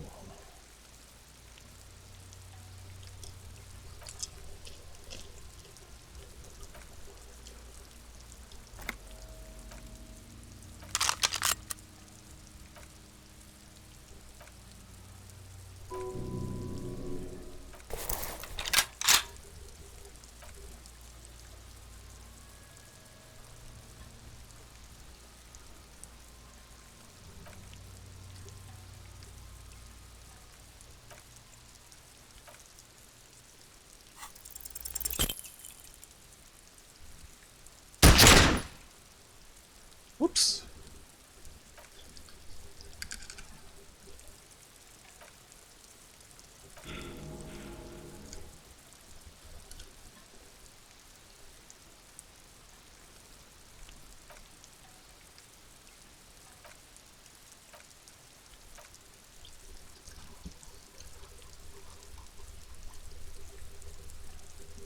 We are not giving you this gun, kid.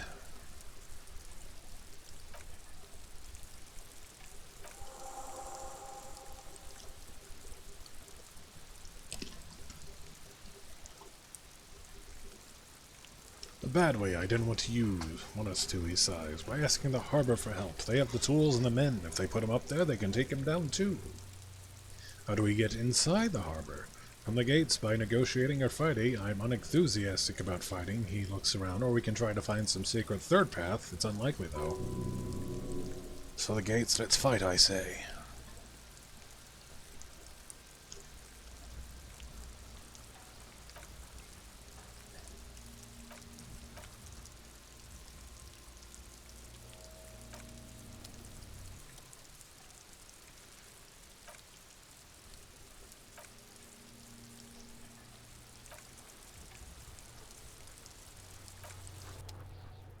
Yeah, let's see what happens.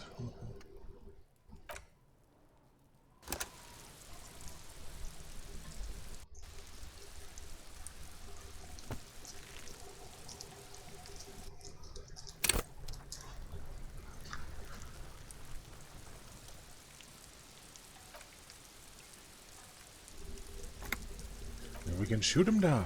Yeah.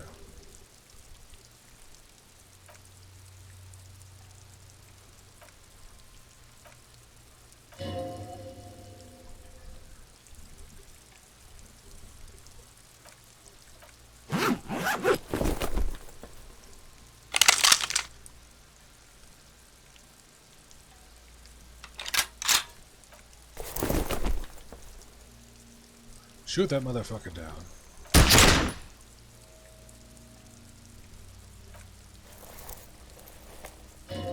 Bad eyesight.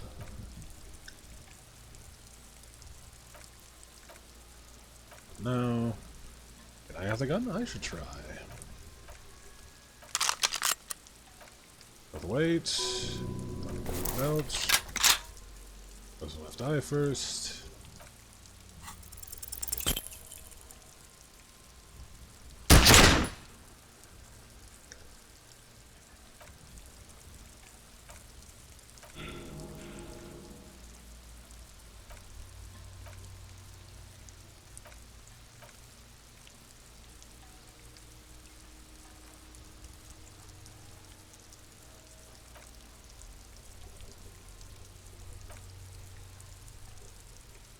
Nope, doesn't let you.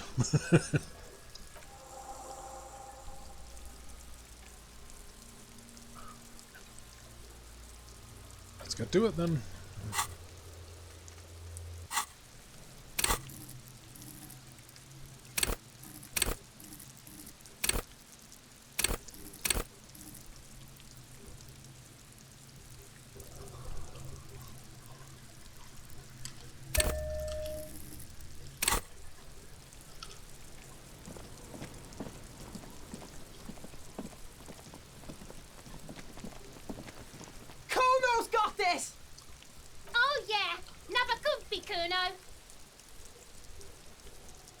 A moment of time, Can't please. talk, pig! Shit's coming up strong! Throwing rocks! Son of Thrawn, welcome. Thank you.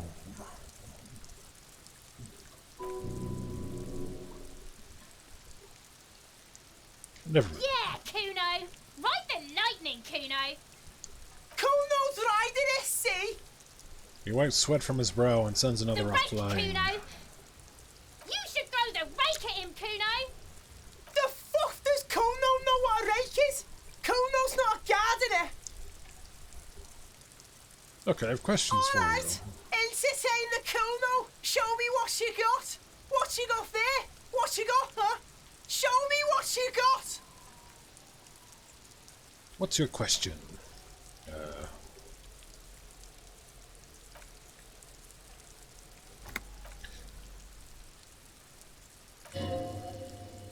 Where's the rest of his armor? Don't know, don't care. Kuno doesn't give a shit about the armor. How come?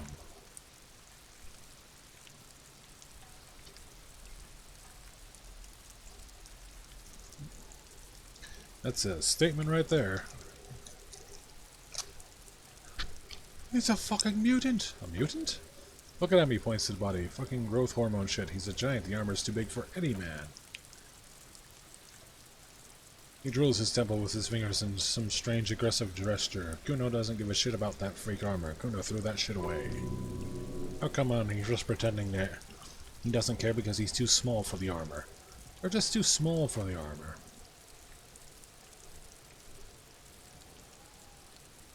Get the fuck out of here! He's trying to fuck with me with that midget shit. Kuno's 12, he's huge! He squints at you. What are you, fucking 80? When Kuno's 80, Kuno can fit 4 of you and Kuno. Fuck out of here. What do you mean, threw it away? I tried to get the helmet on. It was too big. He performs a kick-off on the imaginary helmet. You threw it in the sea? Yeah, that means nothing. He repeats. Doesn't give a shit about material shit. A fucking monk. You wanna fucking someone about that armor? Go fuck the mustache union, fuck the jolly troubadour shit at the gates. What do you mean, troubadour? Yeah, cock and boots, you know that jolly union cow fucker.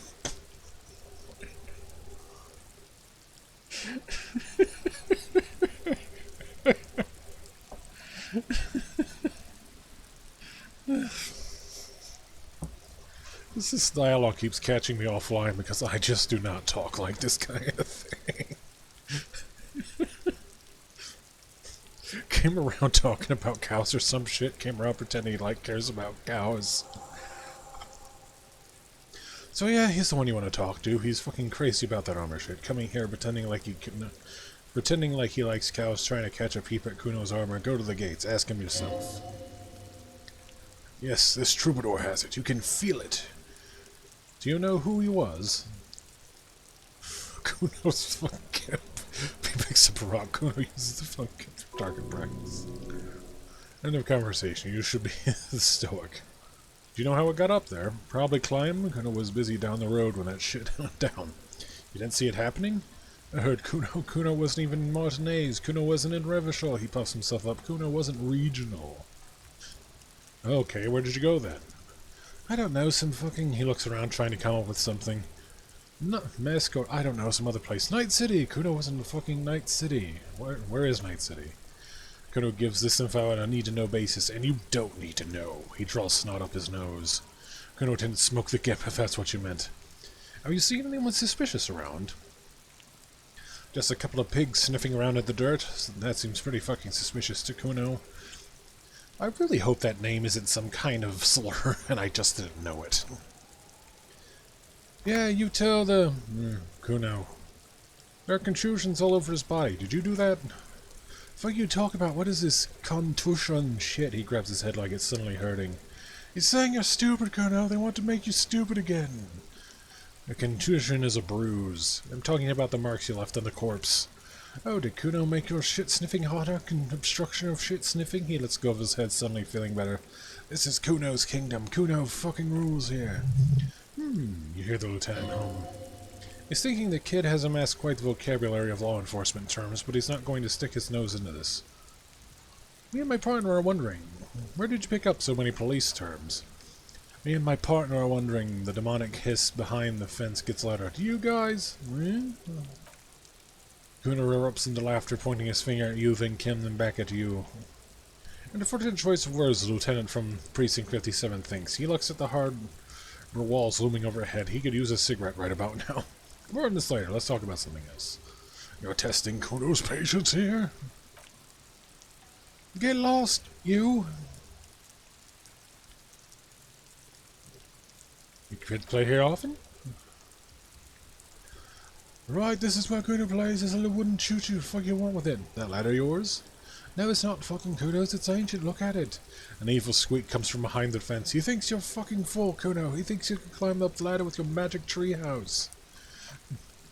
Get the fuck out of here, pig. Kuno doesn't have a magic treehouse. What's in the greenhouse over there? I know. The gardener used to work there. Hold on, the gardener used to work there? Yeah, that's what Kuno said. She couldn't handle the heat, so she took off. Kuno can take it. He fills his lungs with rancid air. His eyes are getting a little watery. Shit's nothing to Kuno. What did you mean by... Welcome to the library. Kuno's not a fucking dictionary. He shakes his head. Fucking small brain. Kuno means the gardener, alright? You mean the woman made the world in rags? That gardener? Oh, Kuno doesn't explain shit. Kuno just says shit. He looks you in the eye and nods as if agreeing with himself. I might have questions for later now. Let's talk about something else. Yeah, whatever. Kuno doesn't give a shit. He spits over his shoulder and looks up back at you. I gotta ask, who is Kuno? Kuno's Kuno, pig. The boy points to his chest with both thumbs. Kuno Primo Violent. Got it. I have more questions about the crime scene. Actually, no, I don't. No, I don't want to do that either. Okay, I'm off.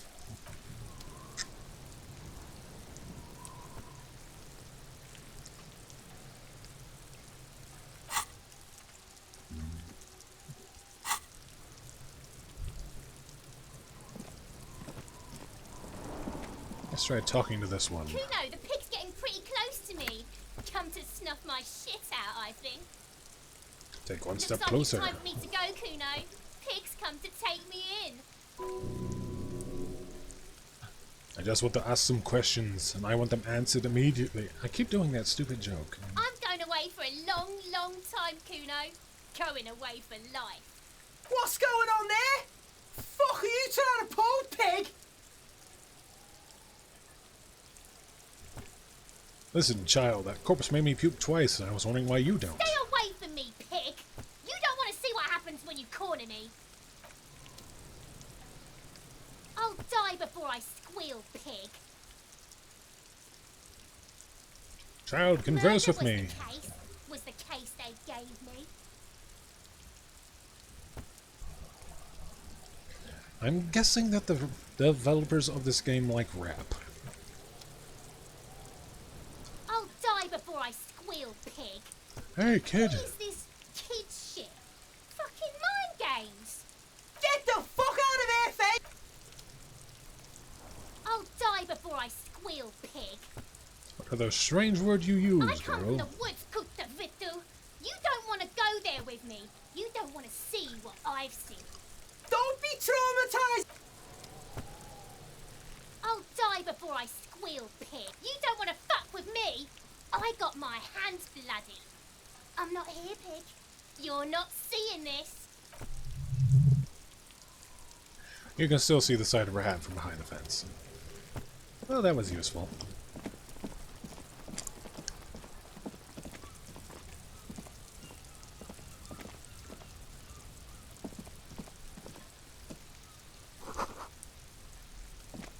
Rusty winch.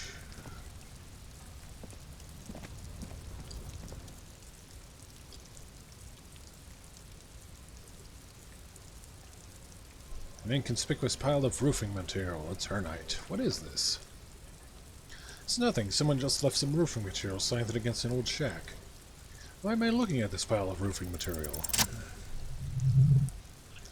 Because there's a secret door hidden behind the panels of Eterna. That's why they're too orderly. Pull the panels aside. Yes, there it is.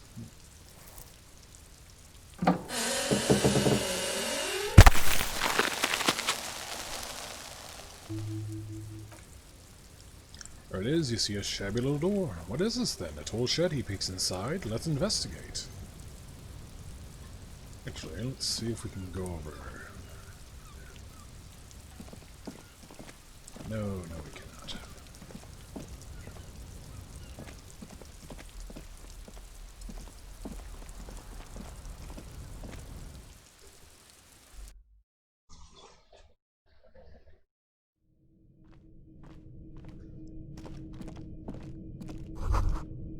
Silver place with traces of bone yellow powder.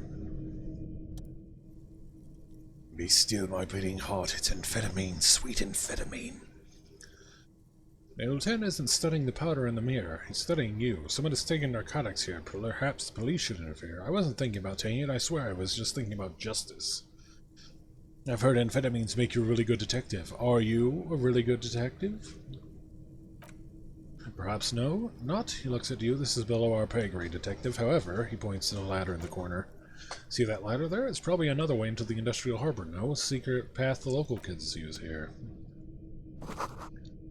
Empty tube of magnosolum magnesium supplement. Cured pig's head. It looks mummified. Grocer says, get out of the way or get fucked up.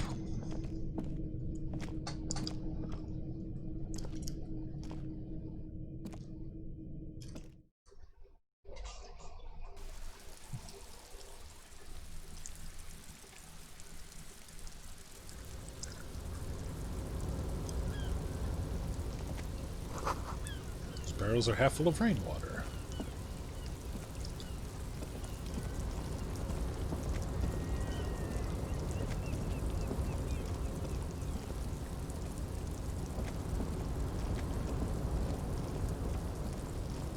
Oh, there we go. This doorway is going to collapse soon. Striation pillars keeping the ruins together.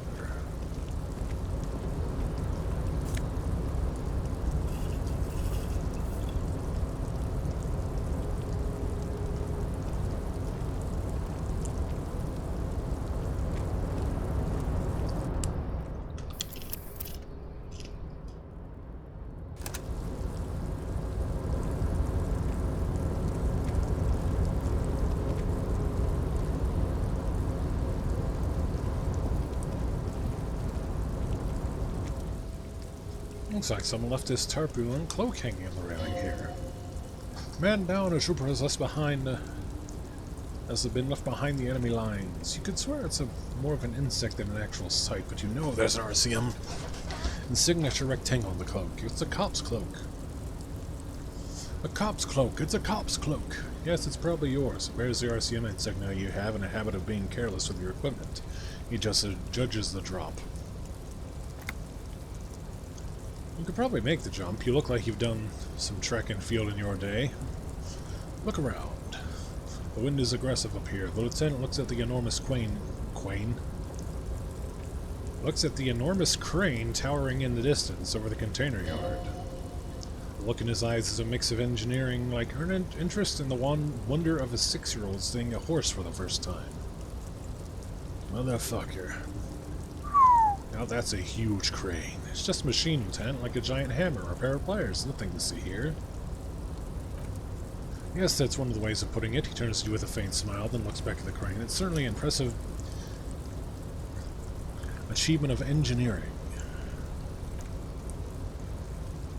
But I digress. We were focusing on your cloak here. He looks at the sad piece of fabric flapping in the wind. What exactly are we doing up here? I was under the assumption we could ask the leader of this union to help us get this body down. That's why we're here, right? He doesn't wait for you to answer. Or it could just be that we're just exploring. He's thinking you've forgotten where you are again. Do you really think this cloak is mine? Should I go for it? Jump. The cloak? I do think it's yours, yes. As to whether you should go for it, he looks over the ledge at the cold pavement below. Well, it doesn't seem too dangerous. 2-meter drops. Whenever you're ready to do it, I'll be right behind you.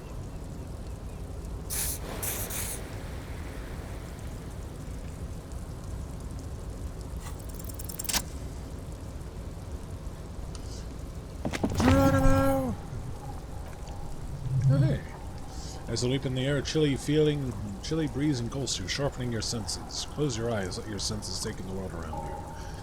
Continue the voyage through salty air.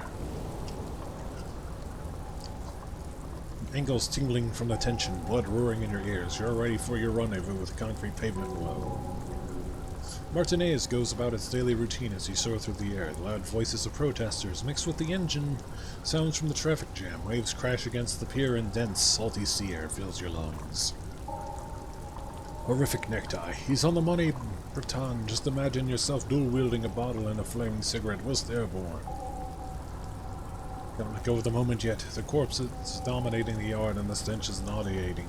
Even so far from the epicenter, it brings tears to your eyes. Well, we'll take care of that body. We'll take care of that body too. We'll take care of all of it. As the concrete floor welcomes you, you realize it's been a while since you felt so alive, alert, capable. Must be the adrenaline. I knew you could do it, the lieutenant exclaims. My climbing down might not have been as disco as your jump, but at least we can explore the harbor now. With your feet firmly planted on the concrete, the noise of the harbor rushes back in.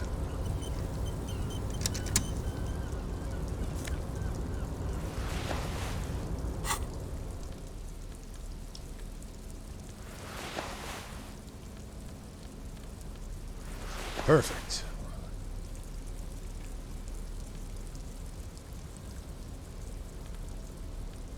No, I don't think so.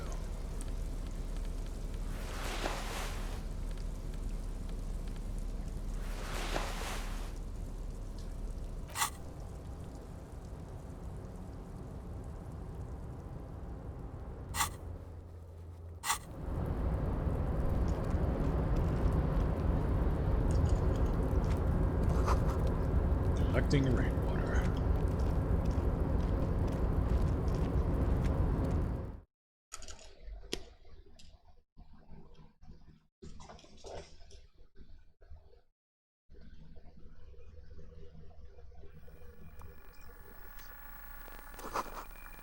The radio is emitting strange buzzing sounds.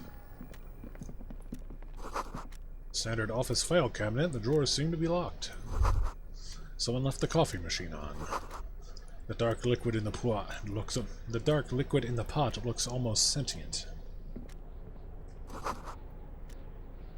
This is a Dewey typewriter. The model name is on the back. Every worker, acres, member of the board is written at the top of the flyers.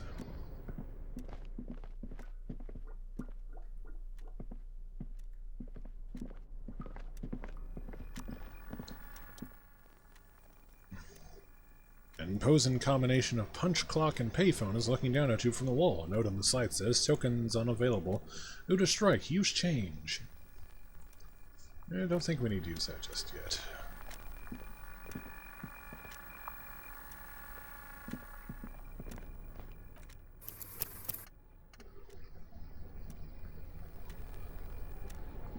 There. Door is locked and cannot be opened from the side without a pass card.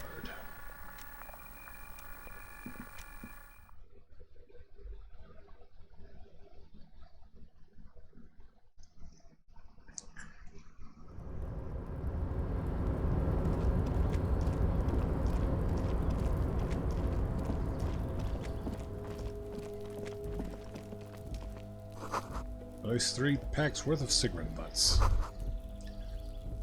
Numerous empty bottles of Commodore Red and potent Pinzer. All these empty wine bottles and cigarette butts to the ground. Someone partied really hard here. Wait, how hard? Well, they went through 6 bottles of potent Pilsner, 3 bottles of Commodore Red, and almost 4 packs of cigarettes. It must have been pretty hard. Did I do this? Well, the lieutenant looks at you, then the bottles. Yes, I think we can say with relative confidence that it was you. This is really bad. I must have been miserable. Looks like I had a lot of fun. I'm still not completely convinced it was me. I must have been on an advanced scouting mission in the harbor. Yes, the lieutenant agrees. This scene isn't exactly ripping with joy. Let's just move on. He turns to leave.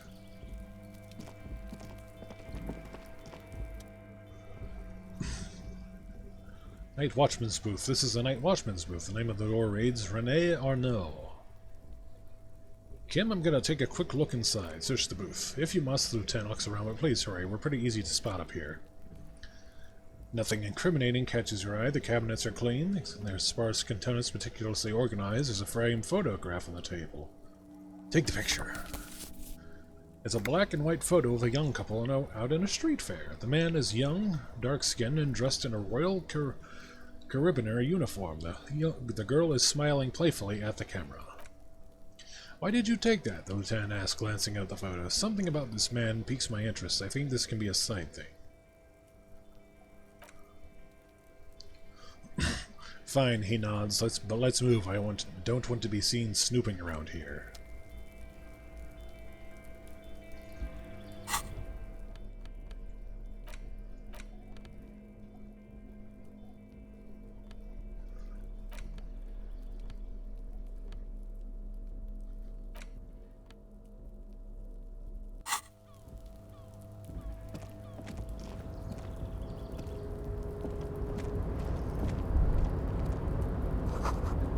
All around you, great machines and quiescence. White pine trees are printed under the screen covering. Looks like a forest under snow.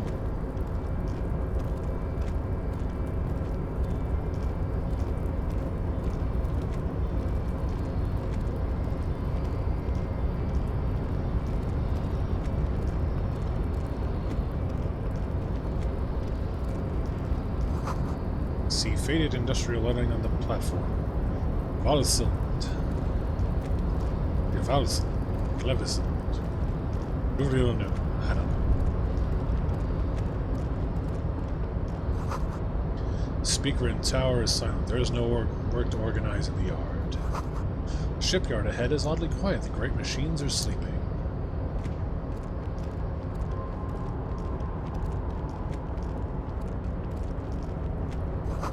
Industrial-sized thermos smells like burnt coffee. Banner sags under the weight of rain and snow. White waves on red.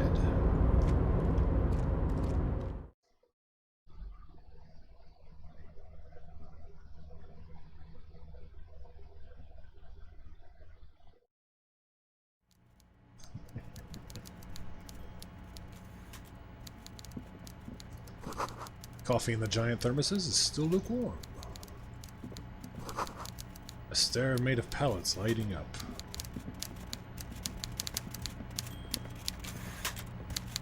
Swordfish. A taxidermy fish that tells time.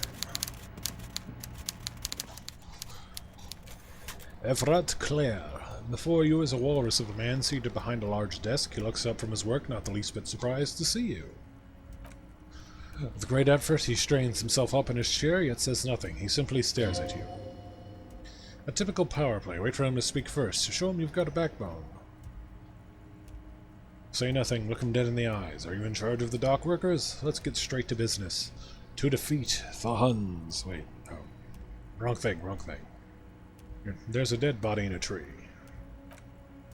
The one good eye of this man feels you up without even flickering. The other, his lazy eye, is constantly moving like a goldfish in a tank. Grotesquely magnifies by his +6 glasses. For a moment, you don't know where to look. It is unbearably human in the trailer. Beads of sweat slide down the man's forehead. Yet he's unperturbed, holding his own. Keep staring. At first, nothing happens. His face wears a wide and self-satisfied smile. Now and then, he smacks his big lips. Like a general over his maps, he plots his move. Judging by the way he's licking his chops, it's going to be a good one. So... He begins to speak, albeit very slowly, purposely leaving a pause after his opener. Mr. Dubois, Mr. Kitsuragi, how nice that you found a moment to pay a visit to the Debargers Union. I'm Everard Clare, head of this little operation here. Hey, your last name's Dubois. Please, have a seat. He gestures to a tiny folding chair opposite to his giant desk. The folding chair looks like a torture device. Extremely uncomfortable. You go ahead, detective. Lieutenant nods at you, then the chair. Whatever he has in store for you, it can't be good, he thinks. I'll do my best. Forget about that. What's with this Dubois stuff? You're getting some seriously bad vibes from that name.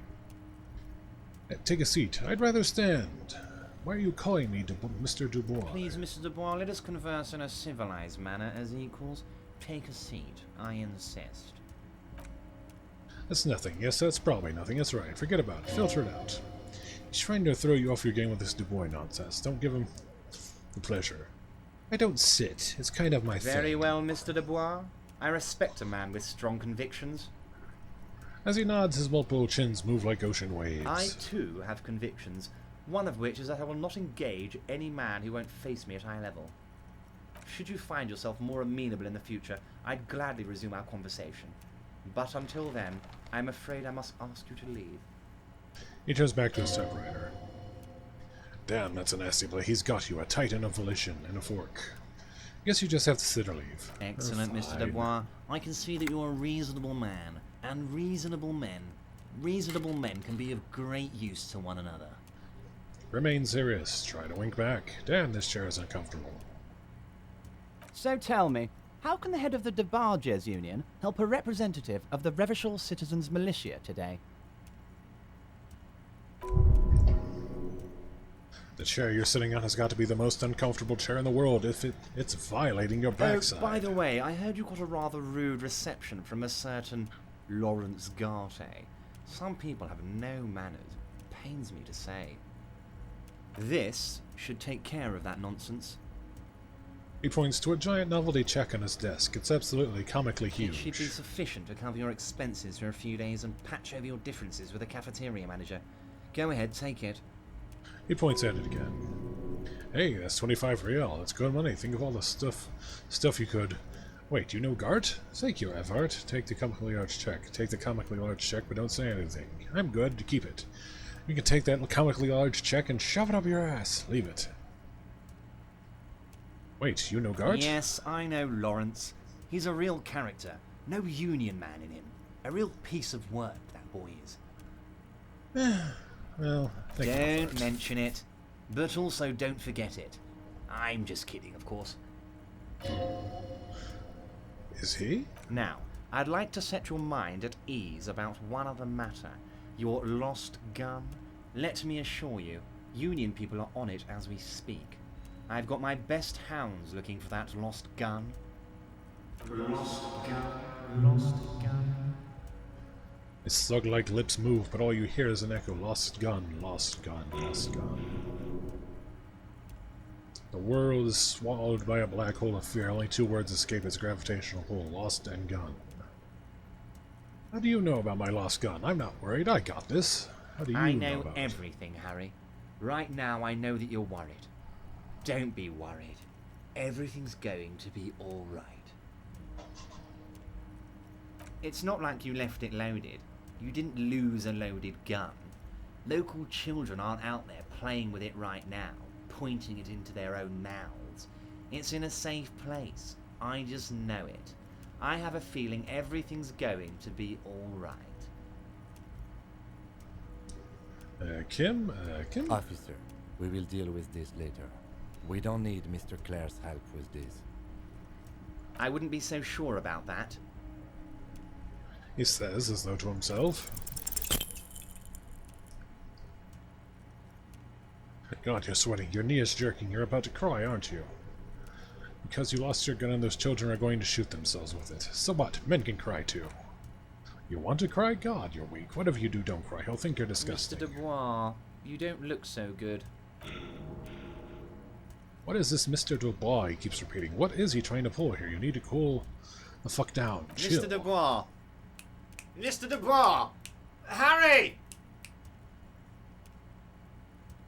The large man snaps his fingers, but no effect. You're in some stupor. Keeps laying in the chair like a jello shot.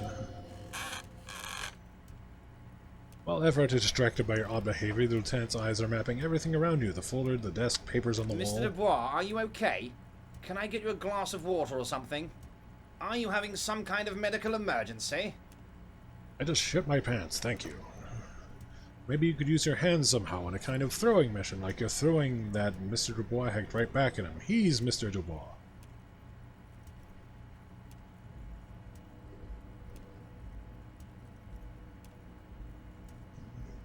No, I'm good as it gets, Mr. Dubois. Vaguely gesture with your hands above your head. Oh yeah, man, I'm fucking great. Keep sliding. Actually, this chair is uncomfortable. I could use that glass of water. I'm melting! What an odd demonstration of... Huh? You got me, Harry. I don't even know what. As entertaining as it was, I'm afraid we're wasting our time, and I'm an extremely busy man, as I'm sure you are too. Yes, it was all an act. Completely intentional. Okay, enough. We are here to ask you some questions pertaining to a murder investigation. Quick, here's your window. Get yourself together and ask him questions. Police officer questions. You call me Mr. Dubois. Why? Of course, in this dispatch with formalities, you call me what? I call you Harry, so that's really my name. My god, so it's true, I didn't believe it. You are a fantastic science fiction amnesiac cop, aren't you? He shrugs with an amazing expression. What are the odds of that? I think the odds of that, he looks at you, are very low. It's true, my memory is a bit hazy. My memory is fine, I'm just testing you. I assure you there's nothing to be ashamed of, Harry. You're among friends, and the good news is, he taps on the folder in front of him. I have a big fat folder on you, Harry. I'm sure you have a lot of questions to ask. Maybe I can help you out. Don't trust him. For all you know, Dubois might be his name. You need to confirm this. I'm sure you had some concerns you thought I might be able to address. He pauses to look down at a brown folder on his desk. As you're probably right, I can. You're trying to tell me you've gotten some hold of our documents. Lieutenant expects Everard for his spectacles. Mr. Kitsuragi, would you mind? His eyes never leave yours. Me and Harry are talking about his lost identity right now. Let's get this straight. What is my full name? Do you know where I live? Do you know anything about my family? Do I have a wife or kids? Or what kind of cop does it say I am? Where did you get that folder? Trauma, medium 11. Have another look at that folder.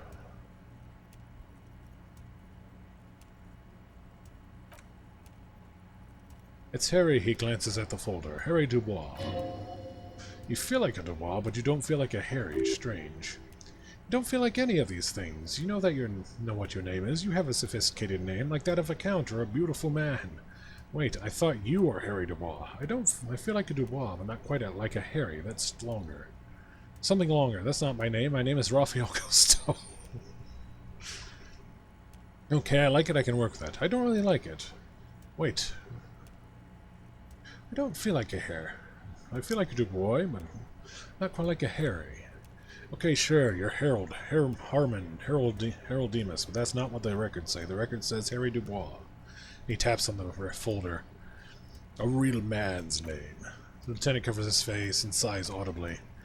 Mr. Kritzrocky doesn't even seem slightly empathetic to your memory loss, Harry. He frowns at the lieutenant. I, however, wish to help you any way I can. Do you know where I live? Of course, Harry. Your precinct is the 41st and you live in Jamrock. You're a Jamrock boy, a long way from home, but that's okay. Do you know anything about my family? Do I have a wife or kids? Your family? Harry, you're not a family man. There's not one peep of family in here, unless you think you're a family man. Do you strike yourself as a family man, Harry? You're right, I don't. I think I do. I'd be a wonderful father. Never mind the family. Family, Harry. He glances lovingly at the framed photo in front of him. It's the most important thing in the world. If this man has any offspring, I have the feeling they just kind of like butted off him like a sea sponge or something. What kind of cop does it say I am? Harry, you're not simply a cop, you're a star. A bright shining star in the drab law enforcement sky, outshining all other stars. You're a superstar. That's what I like about you, Everett. You get me. Of course I do, Harry, he smiles, a sly smile. I'm going to help you shine. I'm going to pull you on all the big stages. Your name in giant neon letters. Harry Dubois. The giant neon sign reading Harry Dubois hanging from the Gavislin crane can be seen all the way to Jamrock. Somewhere in Monroe, a beautiful woman sees the bright glow of the horizon and says to herself, "Oh my God, I shouldn't have left him." Where did you get that folder? Ah, this? He closes the folder. My friends in your organization gave it to me, Harry. I find that very suspicious. May I have a look? I'm afraid this is meant for union eyes only, Mr. Kitsuragi. I'm sure you understand. He turns back to you. Please continue, Harry. Might as well give it a shot. Hey. As you look at the folder, Everett covers it with his hand and pets it. Is he trying to hide it's not a real RCM folder? It doesn't have the RCM stamp on it. That's not an RCM folder. Okay, Harry, you got me, he says, grinning. This is from the Census Bureau, not the RCM. The Census Bureau's people are absolutely corrupt. You should do something about them. You got the name from the Census Bureau and everything else from your actions here in Martinez. Yes, Mr. Kitsuragi from the Census Bureau. Like I said, he looks annoyed. Now, I'm actually a very busy man, so is there anything else I can do for you, Harry? A pity. The mystery of you will have to remain a mystery for the time being. So the Census Bureau says my name is Harry Dubois? Yes, that's what I said. Try to keep up, okay?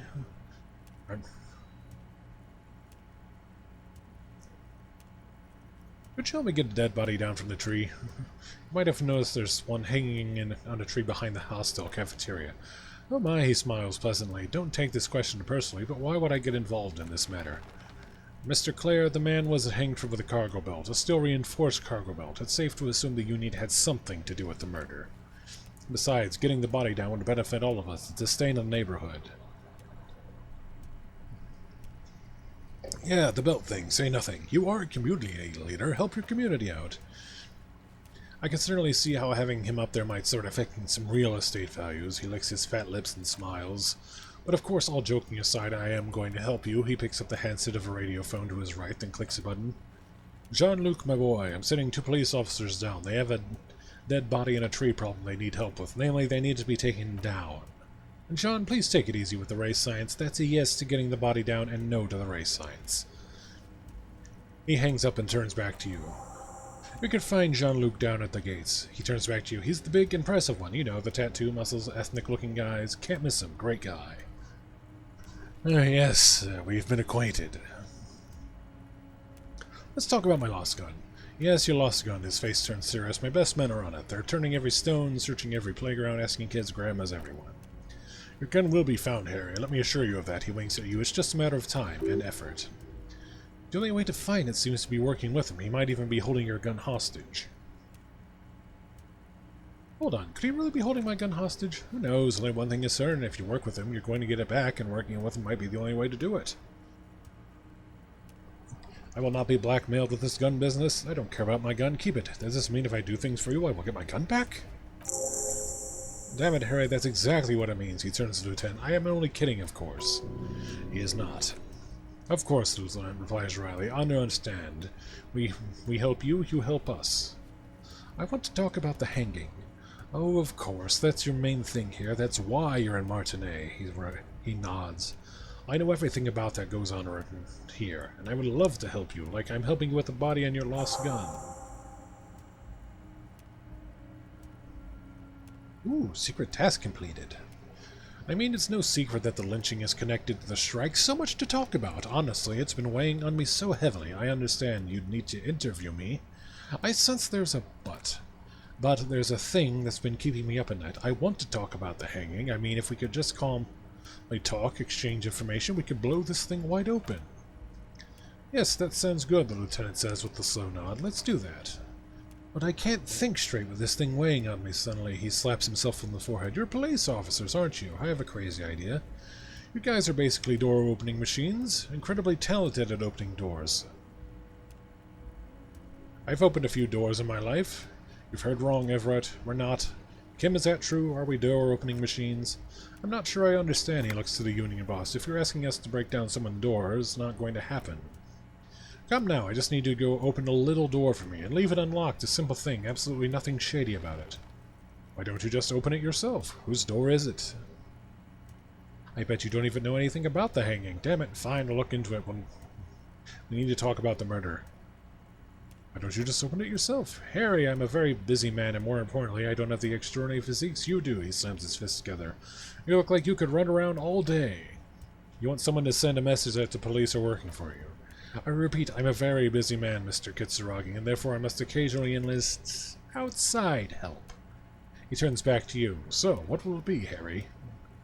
Whose door is it? Oh, no one's, just a weasel. A weasel lives there, nothing for you to worry about. What do you mean by a weasel? A loud, blabbering weasel. When weasels feel no one is watching, they start acting foolishly. He removes his glasses and rubs his nose. Just go there, unlock the door, and leave it open. It's been such a burden on me, Harry. I just want this to be over so I can discuss business with you. He puts his glasses back on.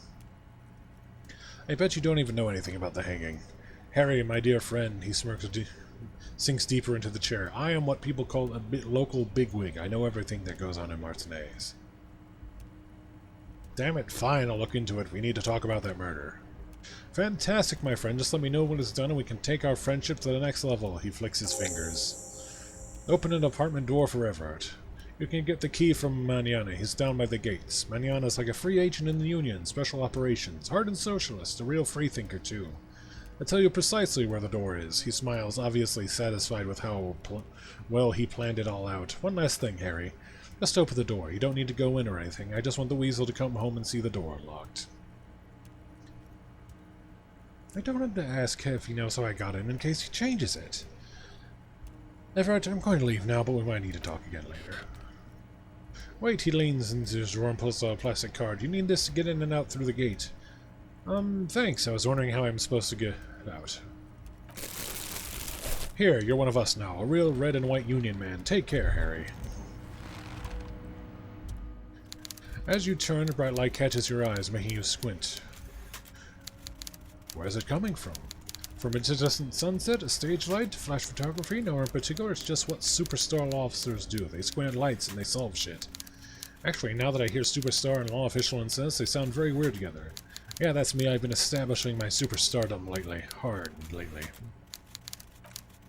What are you, deaf? They're perfect, like rock star politician and drug addict teacher. Embrace the superstardom you've worked so hard to establish.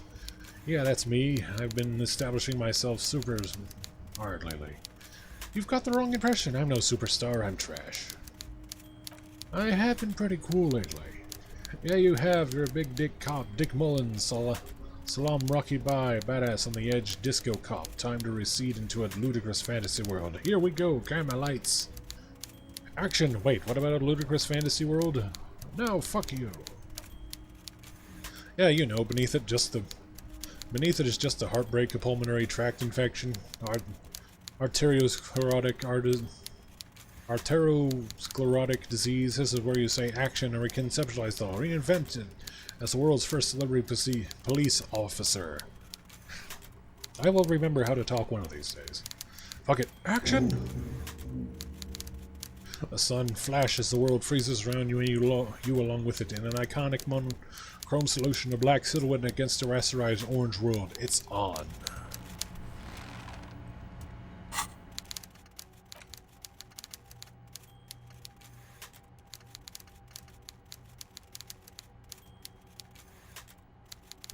First, let's make this absolutely clear. No one is saying you're an actual superstar in the group using cocaine riddled with hepatitis C strikes a lion-esque pose with a night kind of way. You're not Guillaume Le Million or Davy Dewis. No, you're a metaphorical superstar. You bring that rock and roll authenticity and passion to a line of work where people don't expect or want to see it, where some could say it doesn't belong.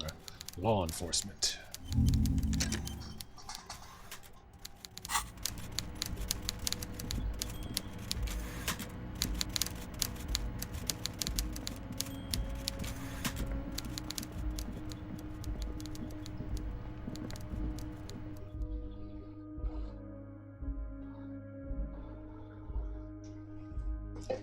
Excuse me.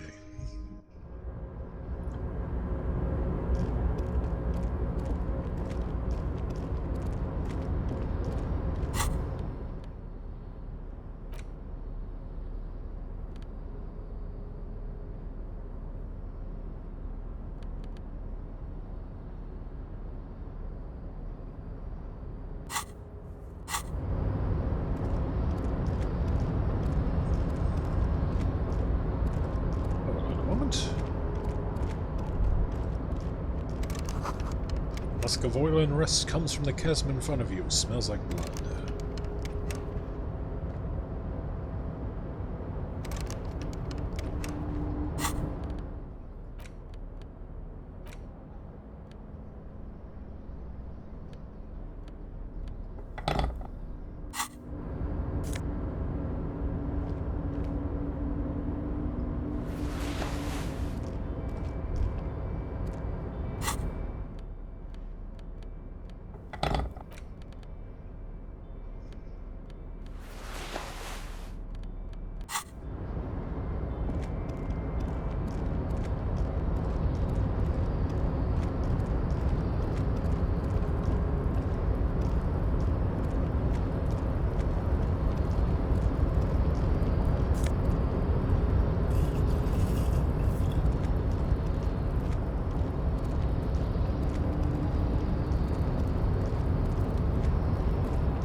So, how'd you like our harbor?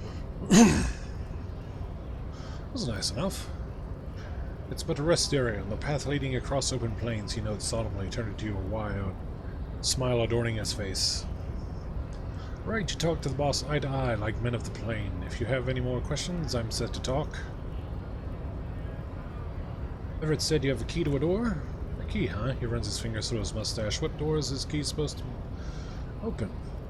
He said it belonged to a weasel. Oh, say no more, I got you. He taps the side of his nose with a little wink. I got that key right here. Let me tell you, it's mighty good of you to help us out during the strike. Working class solidarity, as they say. I heard saw an opportunity, I took it. I'm a hustle grinder. Grinding all the hustles. Or hustling all the grinds? Yeah. I heard something about a weasel and it didn't sound like a local polar weasel, if you know what I mean, wink. I'm not opening this door for myself, I'm opening it for all working men. I'm not really doing this for political reasons. So an opportunity and I took it. Yeah, I'm not sure about the hustle grind, but he waves at you. You know it doesn't matter. It's a good thing you're doing, thanks. What you're looking for is the basement door behind the greenhouse. That's behind the whirling rags. That's all I know. Our organization is what you call compartmentalized. Means we keep out of each other's business. Okay, but where did you get the key from? The janitor gave it to me. Nice fellow. We talked about life and things that really, truly matter. His gaze wanders off into the distance. None of this mess we're in, this jiving juggling. What's it for? He doesn't wait for you to answer. To feed our children, I guess. Anything else I should know about this task, this weasel person, when he'll be home? He shakes his head. I'm more of a philosophical Dockbroker. I'd like to talk about the big picture stuff. Who I am, who you are, what we are fighting for. The man takes a big sip from his flask. Who he is and what are they fighting for? This is interesting. Why are you striking? We're negotiating our share. Our share? Aye, he seems pleased with himself. Wait, so it's not wages or pensions or this stuff. They already covered. Shouldn't you be grateful then? It's a lot more than most people have here. Never grateful. Were we ever grateful, we'd have nothing. You fight for every piece. How large a share would you like? All of it. However, right now, we want all the harbor workers to be on the company's board so they could take part in the decision-making process. Are you a communist? The bossman, Everett? What can you tell me about him? No, he pauses to think for a moment. I don't think I'm a communist. Seeing something of value in saying I want it all to myself is a much older and simpler notion. No science to it at all. Even a weak child can think it. Oh, the only things holding someone back are I can't and I shouldn't. Right on, brother. You shouldn't take what's not yours. Cool, I don't have anything to add to that. I'm none of the above kind of man. No harm in being that. The boss man, Everard. What can you tell me about him? I think it's best you make up your own mind now that you've met him. He shrugs. In my eyes, he's a capable organizer and a decent businessman. What does bossing the union entail anyway? I guess you're kinda get to be the village chief. He oversees the harbor, makes deals with owners of or other relevant parties, watches out for his own. By that you mean corruption? By heavens, why would he not be corrupt? We live in a harsh and disordered world, see, and in this world, the old man is corrupt for our benefit, and we know it. Appreciate it, even. He is personally not too lavish. That desk seemed lavish to me. He is reasonably lavish, sure. That's his prerogative. It's not like you want a saintly demeanor on a corrupt motherfucker. This would be a manipulative illusion.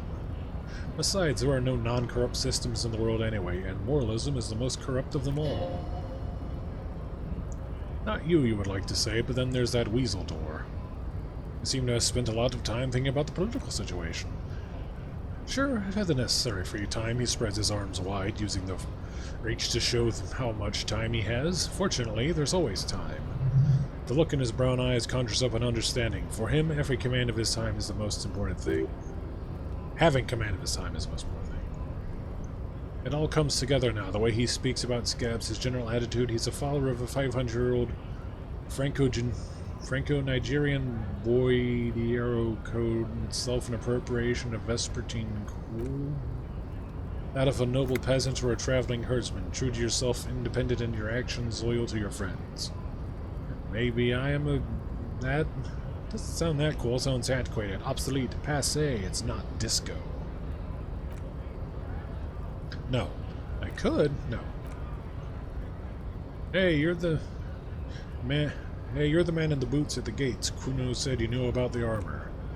He smiles. The little boy did good on his promise. His promise? To get me into trouble, to sick the pigs on me. Pardon the choice of words, not mine.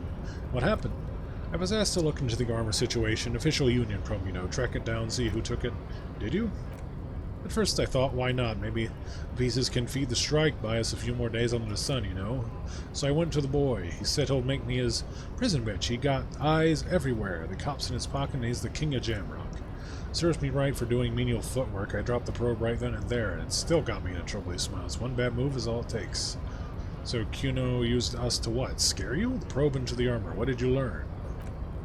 It's a minor nuisance. It's all good. He contemplates taking a swig from his flask. He thinks not yet. Better get to business out of the way. Sweeter then. The probe into the armor. What did you learn? I learned that people don't want to talk about a drunk Union man about some armor. What else? Not much. Technical stuff mostly. That was the interesting part.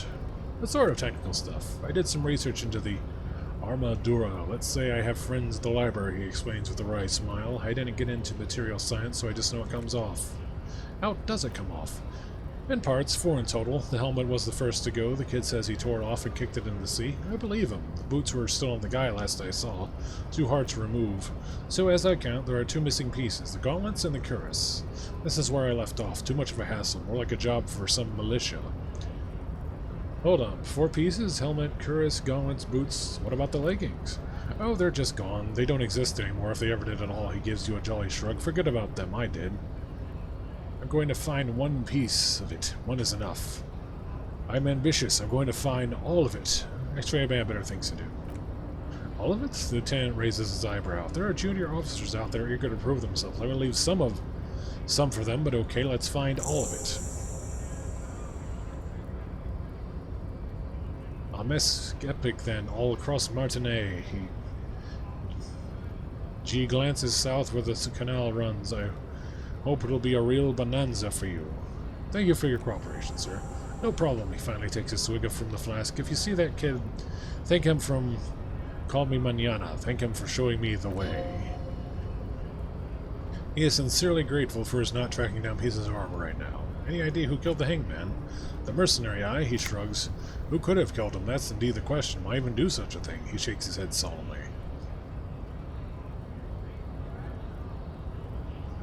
The harbor is the primary suspicion, in your opinion. Are the dock workers involved in the killing?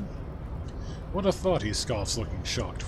Why would noble workers resort to such a thing, unless they were pushed, of course? Pushed how? You're a dead guy and was an enemy combatant. Hold up, what does that mean? He was an agent of the opposition, attempting to undermine our honorable efforts. Did you kill him? I ain't the murdering type, but that's just me. Large organizations like our union have all sorts of men with all sorts of skills. He means a more violent faction could easily have taken care of such a thing.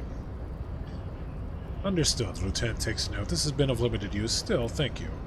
No problem. I wish I were the best of you in your search. Sure, I'm glad it's not my search. It takes a sip from his flask. Good talking to you. Gotta run.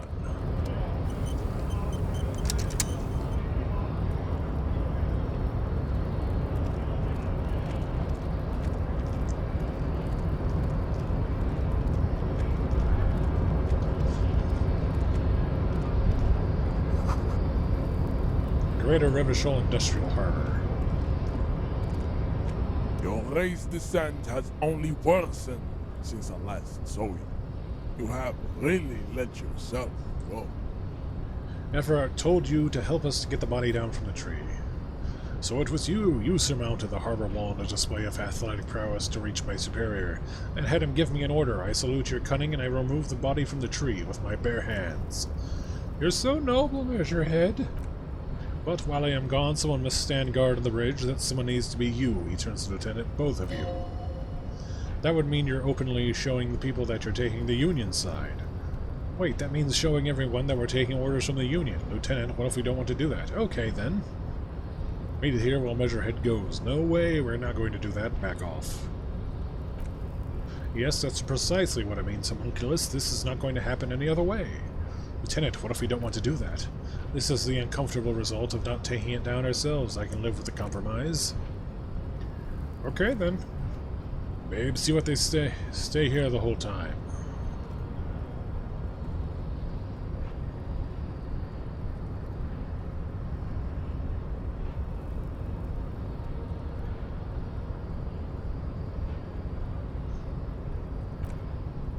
The woman's gaze follows Measurehead as he leaves. So, are you guys are like cops or something? Apparently so. We're just trying to keep things from going to shit. Why are you with Measurehead? Look at him. He's cradiometric perfection. Are you cops or what? Yeah, we're the law around here. Cool, I like men with guns and power. The woman twirls her hair. I'm Katya, by the way. You hear that, the lieutenant? Looks toward the yard. That sound. He's breaking something. Yeah, Jean-Luc must be really tearing it up over there. I wish I could see it. I don't. I've seen enough of that dead body already. Look at you, RCM Rent-A-Cops, a loud voice booming in from below. Guarding the bridge like Everett's lapdogs. Is this where it's at now? The RCM is for sale? Why, how much are you offering? And who are you? The lieutenant fires back. What is your business here? Why are your clothes 4 sizes too small for you? I'll work with whoever I want. Yes, I am an unbelievably corrupt cop. I am corrupt every opportunity I get. That's none of your business. I'll work with whoever I want. A shrill laughter interrupts you, echoing across the Martinis. It's Kuno, then. The man turns to look behind him at the behemoth appearing around the corner, approaching him, walking past him.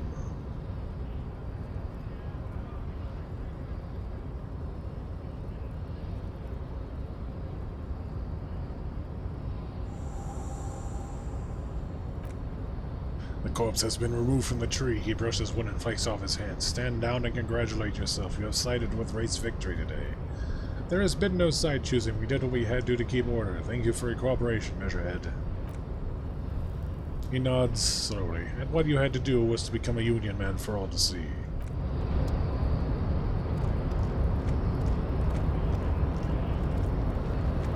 Nuh-uh.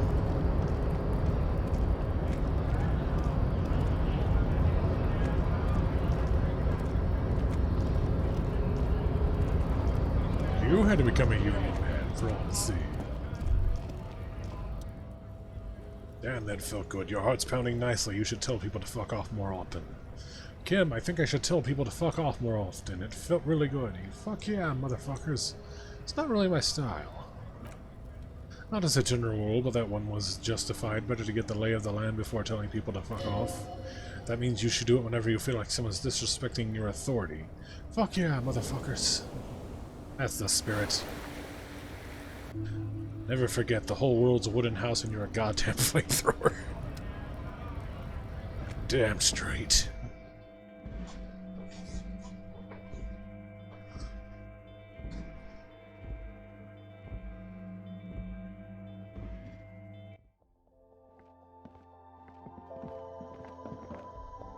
Is this about the questions again? Because I don't really know anything.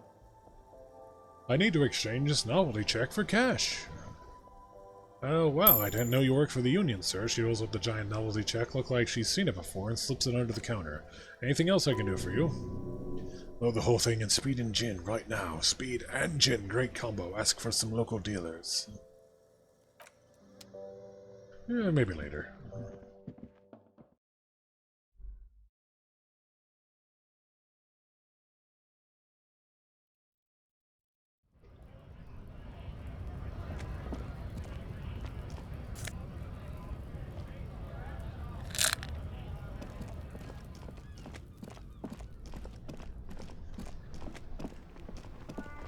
Hello again, officer. How are things? I've investigated the body. Shouldn't be long until we get it down. Oh, okay, she doesn't quite know what to say. Thanks for keeping me in the know, sir.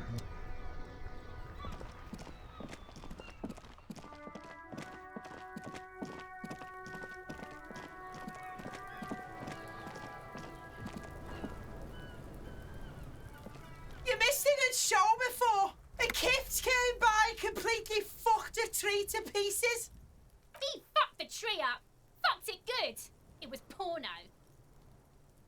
Good thing we wouldn't be here, otherwise it would have been a TOS violation. Wish I could have been here to see it. Now I have some questions. Shoot that shit at Kuno. Pig or not. I talked to Manana about the armor. So, he raises his eyebrows, projecting aggressive indifference. He told me you promised to sick the pigs on him. Yeah, so? He doesn't understand. Kuno did sick the pigs on him. Kuno is a man of his word. Kuno sent your fat ass running around like jello. Look, pig, he's suddenly all business. Kuno set you some rough people up. Kuno played you. That happened. Now you and Kuno should move on. I will remember this, child. You got fucked up, he repeats. You got fucked up, pig. Bad. Of course you're gonna remember this. Now get the fuck out of here, Great Kuno. After this shit, you had better have something real interesting to say if you want to stay in Kuno's face. I know where your house is. You found Kuno's secret door to Kuno's secret shack? It was closed for 5,000 years. How the fuck did you get in? I phase shifted through the roofing material. Shit, get the fuck out of here. You can't do that. You can't do that. He's trying to fuck at you again. Pigs can't displace, can't do that teleport shit, he says to himself, then turns to you. How did you like it in there, pig old boy? Kuno's got a lot of cool shit there, right? What was that? What was with the pig head? I found a plate covered in powdered residue. Know anything about that? Oh, that? He picks up a bit of dirt from his fingernail. Kuno decapitates pigs. That's just a Kuno demo tape. Were you trying to send a message of some sort? Kuno's eyes light up. Yeah, to the both of you. Watch your ass in Kuno's town or Kuno's gonna fuck your head off.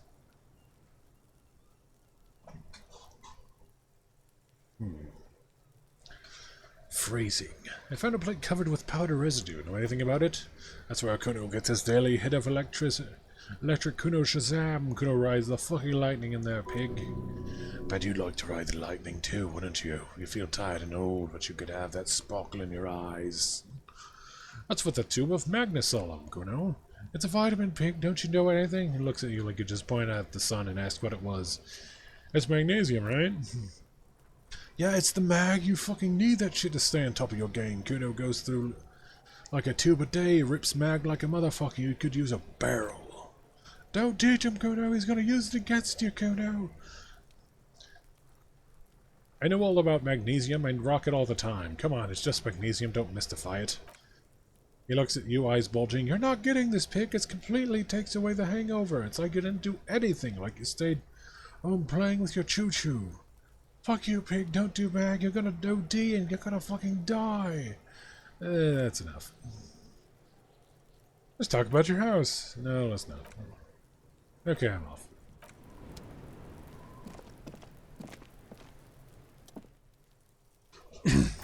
A corpse lies on the ground and the remains of an absolutely demolished pinewood branch. It's gently laid on one side.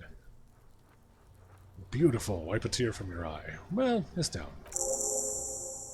Mr. Measurehead has done a good job, the lieutenant nods approvingly. Nothing is too broken or compromised. The victim is ready for a field autopsy. A field autopsy? Yes, he covers his nose and lists 1. Investigation of the sea. 2. Initial examination of the victim. 3. Field autopsy. 4. Transportation of the body to the morgue. We're on number 3. The fuck are they on about? Colk's gonna cut his shit up. Don't we have someone else for this, the doctor? No, you and I are detectives. The honorary rank of detective signifies our ability to handle the entire incident chain, from autopsy to cleanup to social work. Everything. Wait, honorary rank of detective? An honor and a burden attached to your rank once you've proven yourself able, usually after 5 to 8 years of fieldwork. Mine is lieutenant detective. Yeah, I feel like a detective. You are. Your station wouldn't have assigned you in this case if you weren't. Now, the way I see it, he looks at the corpses in disgust. Magical twig! Thank you for the host. How are you doing tonight?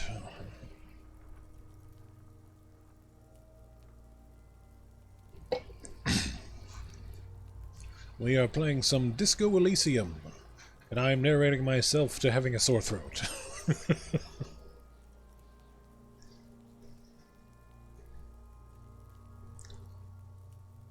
Doing pretty well tonight. I'm trying to stream a bit more often. Trying to get more viewers and such, as is the way of Twitch. Thank you again for the host. Right now we are doing a field autopsy. We're investigating a murder over at in the town of Revachol with vaguely French people and a bunch of racists, apparently. That's not good. Anyway, it's either this or we complete the initial interviews. We already met Everett, the only leaves the Wild Pines representative. There's one in town negotiating the strike. She could have information. No need for a distraction. Let's do this. The lieutenant adjusts his glasses and takes a breath. First, what exactly is a field autopsy? Come on, officer, he pulls on a pair of latex gloves. You know what a field autopsy is. You've done 100 of them. Actually, it appears I have forgotten what a field autopsy is. Do you have another pair of gloves? Unfortunately, no. I have gardening gloves. Maybe they are enough. They're better than nothing. The lieutenant looks at you. Tell you what. I perform the anatomical side of things while you take notes. Okay, where shall you take these notes? Into your paperwork, officer. Just fill out the field autopsy for me, Sighs, already expecting the answer. You're not going to believe this. I think I've lost my paperwork. Now they only have one paperwork, too. Officer, what haven't you lost? I still have my disco trousers. Look at your pants. I've lost the sand shirt. Smell your armpit. My shoes, I have both of them. I found the other one, too. Yes, barely. It looks as his blue notebook in size. I can give you my paperwork. There's an autopsy form there. Several, actually, but only if it helps move things along. I'm sorry I lost everything. Yes, well, Lieutenant doesn't know what to say. It's okay to cry. Let's work off yours for now. Right, the autopsy form is near the end. He hands you his notebook. Take a peek at Kim's notes. You find a moment as the lieutenant inspects the dead man's fingernails. Just a few glances. The pages are filled with a bulky freehand that's nearly illegible. Trying to understand what the lieutenant has written about the case at hand. Ah, no. Search for something about you. It's very hard to draw conclusions. All you can make out is that he is in a hurry to solve the case. The tempo of the handwriting says as much. And that there are a lot of notes in here. Most of them are made prior to arriving at the scene in preparation. No. Search for something about yourself. Maybe you're imagining it, but there are some remarks here, and they're not all negative. You're referred to as the 41st by your station number, and the 41st comes off as a moderately competent detective. Maybe you are a moderately competent detective. Oh, so here it is. What? Open the notebook. The dead man stares in silence as you crack open the ledger. The bright red paper is covered in boxes and lists describing condition of his skin and organs in 3 parts. and above those, an 11-field info form needs filling out as it first. It begins with begin. 1 assistant. That's you, right? Harry Dubois, right? Raphael Ambrosius Costeau. The corpse is indifferent to your scribblings, just lie there. The next box says coroner's case number KK5708030815. Write down. Next. Name. Not available. Date of birth. Not available. Age. The lieutenant corrects his glasses. Roughly 50. Right? Roughly 50. The corpse looks ageless, like meat on a hook. Teeming with opportunistic microorganisms, letting out a foul-smelling diamine compound. Your eyes turn watery. Race. Mondial. Write it down. The pudgy mess of curdled meat screams neither mondial nor anything either. Sex. Fucky, little monster exclaims energetically. Male. Pigs gonna have sex? Right, fucky, right. Right, male.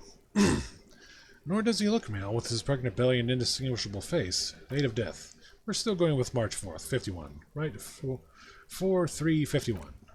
What else? He looks over your shoulder. Body identified by is not applicable. Case number is the same as the coroner's case. Case number listens motionless with the cargo belt around his neck. Only 1 box remains. Evidence of treatment. None, at least not after the initial examination. A strange word. Treatment. And what exactly is treatment? Interfering with the body's position or wounds post-mortem. How did you not know that? Aren't you a cop? You're only having a weak impression here. Say something sure-handed. Don't overdo it. It's okay to be unsure. Not so sure. A silent nod, the lieutenant places the gloved hands on the corpse's chest as if in preparation. Your central nervous system recognizes this gesture. It's the stations of the breath. Ecclesiastic, religious in nature, hold out from pre-Delorean burial rites. It takes him 2 seconds to perform, then, somewhere in Jamrock North, a small woodshed behind Rosenkrantz Row, Lieutenant Nick Feuerbach puts his hands to the chest of a small corpse no larger than a monkey. It's raining outside. Light drizzle. There is darkness in the shed. Elsewhere yet, an obese female sits in a wicker chair, her silhouette ball-like against the window. Outside, Grand Corin. The day is turning dim for Sergeant Mac Torson. Hand expanded, he approaches. To make sure she is dead more than anything else. The building is tall, 7 stories wind-wrapped in solitude. Most of the apartments are unoccupied. This was a suicide. The other, an accident, the small one. And so, all across Jamrock. Coal City, Gray, 42 deceased persons found today. 42 stations of breath. We should start the post-mortem. The corpse cannot feel Kim's hand on his chest. It's no longer meaningfully interacting with its surroundings. A thick bit of boxes and a list on red copier paper tries to answer why. External examination. Summary. Clothes. He begins. The deceased wears armored boots and white briefs. They make the braces Babrodine, I think. Let's see. He turns the body onto its side to check the underwear label. See, it's happening. Aberdeen, yes. Inexpensive. Size. Medium color white. The disappointment is palpable. The red hair thing was expecting something more lurid. Write it down. Dear God, kids, get a hobby. The rest of the clothes have been removed post-mortem by scavengers in order to get the victim's ceramic armor. Officers are in search of its missing pieces. Removal of the boots is left for post-processing. What am I gonna get then? Patience. After the autopsy, before the body is taken away, there will be a window of opportunity after the lieutenant has gone to sleep. I hope this has helped you, my liege. Write it down. Tattoos. He stands up, feet planted to either side of the body. The upper torso is covered in a single continuous tattoo. Kuno has a hobby. It's substance abuse. That is a fair point. It reaches from the right shoulder to the heart. The ink is blue and white. The assistant has a color photograph of the markings to be added to the case files as document A1. The photo is taken on the scene using a Trigot Mini. The deceased has a cargo lashing belt around his neck tied with a hangman's knot color yellow, length 3 meters. There is a buckle on the other end. Write it down. He produces a measuring tape. Well-nourished, athletically built, measuring 1.8 meters. Generally consistent with age, about 50. Preservation is good. Ambient temperature below freezing. Body hair is light brown. Distribution is consistent with age. He kneels in to get a better look. The deceased head male pattern baldness. Hair is combed back short. Touch the corpse's hair before moving on. Write it down. Lividity is consistent with hanging. The head is congested. Contusions are present on the head, chest, and thighs. Consistent with stones thrown post-mortem. Low velocity. Fucking low velocity! The kid explodes. You think Kuno doesn't know what you're talking about? Velocity was fucking max! Talking shit about Kuno's velocity. Lieutenant pays no heed. In addition, there are bite marks on the face, scalp, and chest, consistent with predation. Write down, but amend for high velocity. Ligature mark. The lieutenant produces a small folding knife. With the other hand pulling on the belt, he starts cutting into the polyester. The stench is horrid. After a while, it's obvious the material cannot be cut. The steel wiring, he can see, is breathless. There's too much of it. We need something. We need to remove the belt so we can get to the ligature mark. You've got just the right tool for that. The chain cutters. Oh yeah, I'm prepared. The hanging man lets out a joyous little bubble of rot from his nose. Good thing we've got these chain cutters. Pull out the rubber-gripped cutters. Always good to think ahead. Now, he points to the rope squeezing the dead man's neck. We need to cut the belt to see the ligature mark below carefully with as much precision as you can. See, my pig is gonna fuck his head off. No, he ain't. C looks blasé. Your pig's a boring fuck. Yes, I'm Kuno's pig, I agree. I'm not your pig, Kuno. Look for a good spot to cut. The belt is equally tight around the whole circumference of the neck, swelling from over the edges like white bread, rising from the east. I'm not your pig, Kuno. You are, he says with calm certainty. You're Kuno's pig.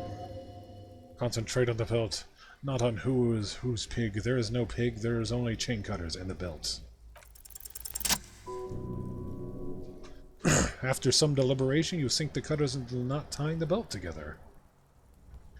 You squeeze the rubber handles together, sweat forming on your brow. Snap! The knot is slashed. Another cut and the belt falls apart like a flower bouquet, revealing the dead man's neck and the dark red ligature mark around it. The lieutenant kneels closer, running his finger along the dark red groove until there's a gap. The rope rises to a point, leaving a gap in the ligature mark. This suspension point is in the back of the neck. As it ought. This is where the grip on the curdled meat is gentlest, pulling up. Hemorrhaging is observed on the skin and below the ligature mark. The mark is well pronounced and consistent with a drop from 1 or 1.5 meters. Chest is intact. He presses down on it. Normal contour. Abdomen is protuberant. Pelvis intact. Genitalia. He pulls down the man's underpants. Now it's gonna happen, see? I fucking knew it. This is clearly what they've been waiting for. Ever since the autopsy began, the lieutenant is trying to make it as boring as possible. Genitalia is male and unremarkable. No evidence of injury. Write it down and move on. Back is symmetrical, intact. He struggles to turn the corpse on his side. Upper and lower extremities are intact but asymmetrical. There are combat injuries on the right hand, thigh, and hip. Bullets have been little pieces out of him. It must have been excruciating, especially the hip. Before he was a temple of pain that knew little tenderness in life. In addition, I see smaller residual scars, too numerous to count, covering about 30% of his skin. This is the body of a soldier, a mercenary. He nods. We have a real museum here of battles, wars. You write it down. Last item, hands. He takes the man's right hand and his inspects it, then moves on to the other hand. Pick up the hand. The hand is surprisingly heavy to lift, filled with liquid decay. Feels as if though it could explode if squeezed harder. You're suddenly repulsed, so much so you feel compelled to drop it. Hands are clean, the lieutenant says, as 5 cold-like sausages slip from your hand, no sign of injury from struggling. Were you expecting any? I was. Maybe I'm just not seeing them. Honestly, the stench is making it hard for me to think at the moment. Write it down. Whew! He turns aside to breathe, but it's not enough. He buries his face in the sleeve of his jacket. You hear a muffled voice. That's all for external. Well done. What next? Internal examination. Summary. Central nervous system, he says, then concludes abruptly, I have nothing. Do you think you have anything on this man's central nervous system? You don't even have a joke. Nope. Musculoskeletal, purge fluid is coming from the mouth. He gets on close to the swollen mouth hole, the eyes squinting from the fumes. Not injury related, eyes, tongue protuberant. Eye bone, let's see. With his eyes almost closed, the lieutenant puts his hand on the dead man's throat and begins to massage it gently. A rotting smell erupts from the mouth. Purge fluid runs down his lips, black and viscous.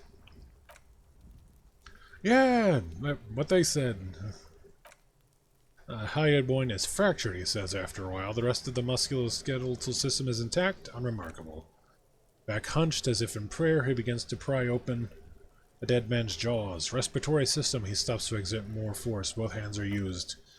Oral cavity shows no lesions. The victim has received dental implants, possibly after a combat wound. Mouth swollen, hemorrhaging present in mucus of the lips and mouth. From here it looks as though the clown-faced man is screaming, the tendons of his jaw are torn apart, hyoid ripped from the force of the lieutenant's hands. Look inside the dead man's mouth. No scream, no sign of relief rises from the darkness inside. It's humid there, sickly sweet air unlike anything living. You feel like you're about to throw up again, straight into the mouth of his... You don't. No, you don't. You can keep it in. You can keep anything in. Let's write it down. He wipes his brow. Hepatobiliary. Not available. Why? Don't we have anything? He looks at the corpse's stomach with a mixture of tiredness and disgust. Are you a hepatobiliary expert? I don't think so. Neither am I. And what's that? And that's it? That's it. Not available. Same for toxicology and serology. Both? Unless you have untapped reservoirs of knowledge here. The completionist in me wonders if there's something we could still do. Like a toxicology screening? He looks at the monster. At this stage, I doubt processing will find anything, even if he was brimming with cocaine, but still. You should add a request. Brimming with cocaine. Write NA and add toxicology requested. Cardiovascular, the body exhibits heavy lividity. Blood has gathered in the hands, feet, and neck. Hypostasis is visually consistent with a hanging. Write it down. Gastrointestinal, he breathes a sigh of approaching release. This is the relief. This is the last field on the list. He looks around, to the ground, to the pool of feces there. They touches the corpse's bloated abdomen briefly and says, digested semi-solid food and stomach, voila. Write it down, omit the voila. Write it down, keep the voila. What's next on the list? Description of injuries. Let's see. He tilts his head. We have bite marks, contusions in the head and chest, and a ligature mark encircling the neck. You'll need the 3 fields. Leave the 4th one too. What about the injuries we have inflicted? Oh, he looks incredulous. So we inflicted him? Okay, I've inflicted. Okay, so there's a spin. Stabilized munition from a Kelge A990 muzzleloader lodged in his lung. There's a pause. I don't think we should mention that. Better not to muddy the waters. I agree. The waters are muddy enough. See, these pigs are fucking corrupt, the boy nods approvingly. Why don't you fuck them if you love them so much? Now, injuries. 1. Bite marks. He nods. Head, chest, and scalp bite marks. Predation by birds has caused damage to the body. Odontologist does not need to be consulted. Write it down. In your opinion, officer, beneath the description are 2 boxes waiting to be ticked. Opinion, fatal industry. Industry? Fatal injury. B. Non-fatal postmortem. Agreed. Next injury? Contusions. So the scalp bleeds from a post-mortem injury, a stone. The injury does not have the rim of an early inflammatory response. The perpetrator on the scene has confessed to causing it post-mortem. At maximum velocity, fucko. Has confessed to causing it at maximum velocity. Write it down. The coagulated blood sticks to his scalp and chest where the countless stones have hit the dead man. Beneath the description of injury, 2 boxes. A. Opinion, fatal injury. Fatal injury. B. Non-fatal post-mortem. Right, next. Ligature mark. Finish the autopsy. A dark red abraded ligature mark encircling the neck with a gap on the nape, measuring, let's say, 7 centimeters. The hyoid bone is fractured, the cervical column intact. I see hemorrhaging on the skin above and below the ligature mark. Depth of the mark, 1 centimeter. No signs of clawing on the neck. Below the note, 2 customary boxes wait to be ticked. The man's head jerks to the side, awaiting your judgment. The ring around his neck is visible. My opinion, fatal injury. That's it. He cracks an uneasy smile. We've established cause of death. It's not much, and it leaves much to be questioned, but it's a start. He produces a small plastic bag from his pocket.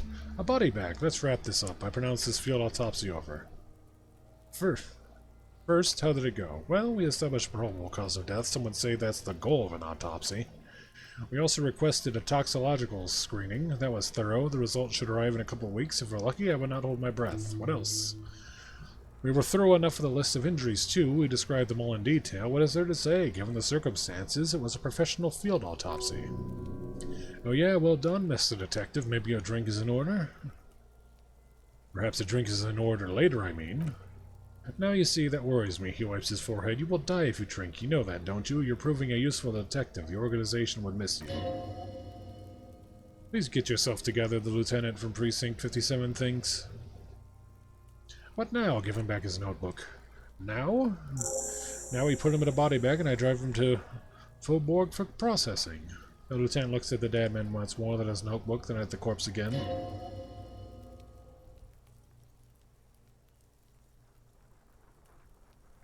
He's thinking, did I miss something? Try to remove the dead man's boots. I thought we had decided to leave it to processing, Lieutenant. Shakes his head. Let's not turn this into some kind of circus.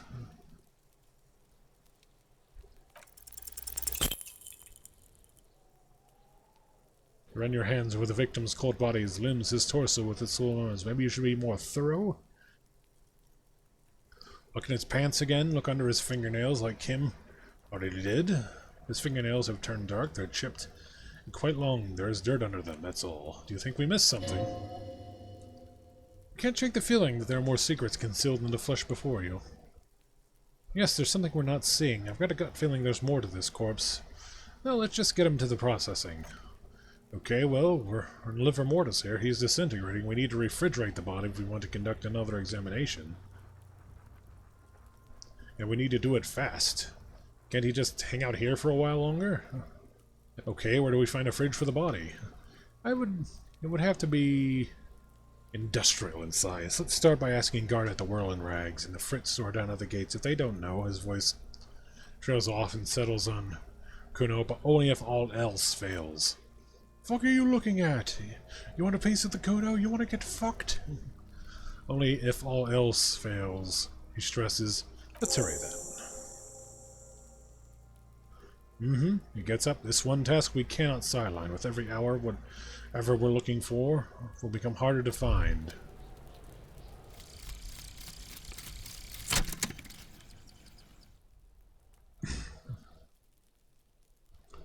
They say the world isn't ready for a rock and roll cop. No one wants their state monopoly on violence to be mixed with celebrity worship. They claim to know. It would be dangerous for detectives to rise to the ranks of demigods and have sexual encounters with barely legal cover girls. That's...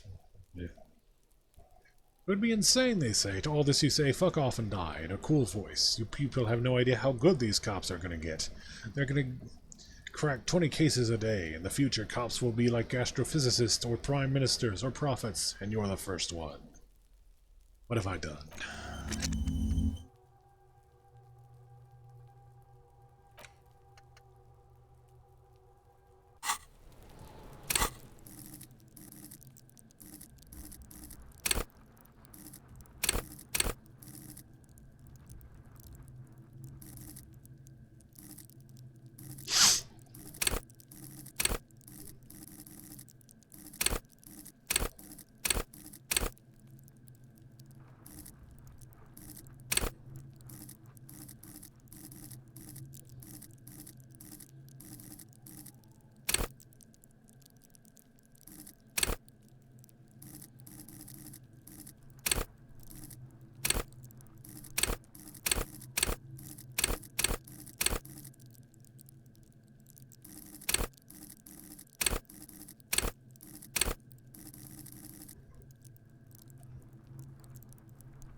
Well, I think I'm going to call it there for today.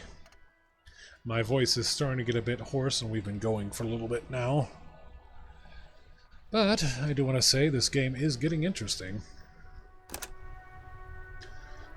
And thank you again to Magical Twig for the host earlier, and thank you to Lewis the Wizard for hanging out with me this stream, and to anyone else who might have been tuned in.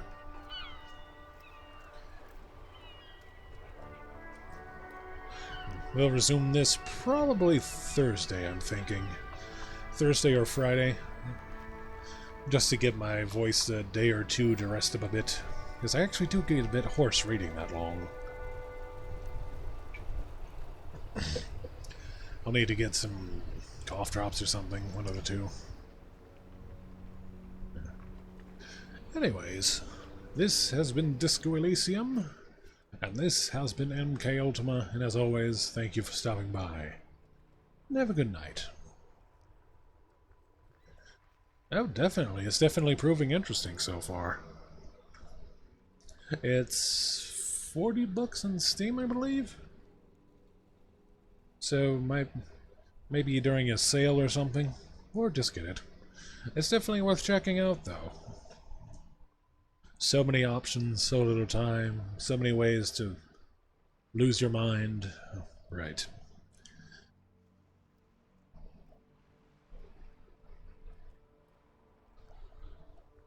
Well, once again, thanks for stopping by, and I will catch you all later. Have a good night.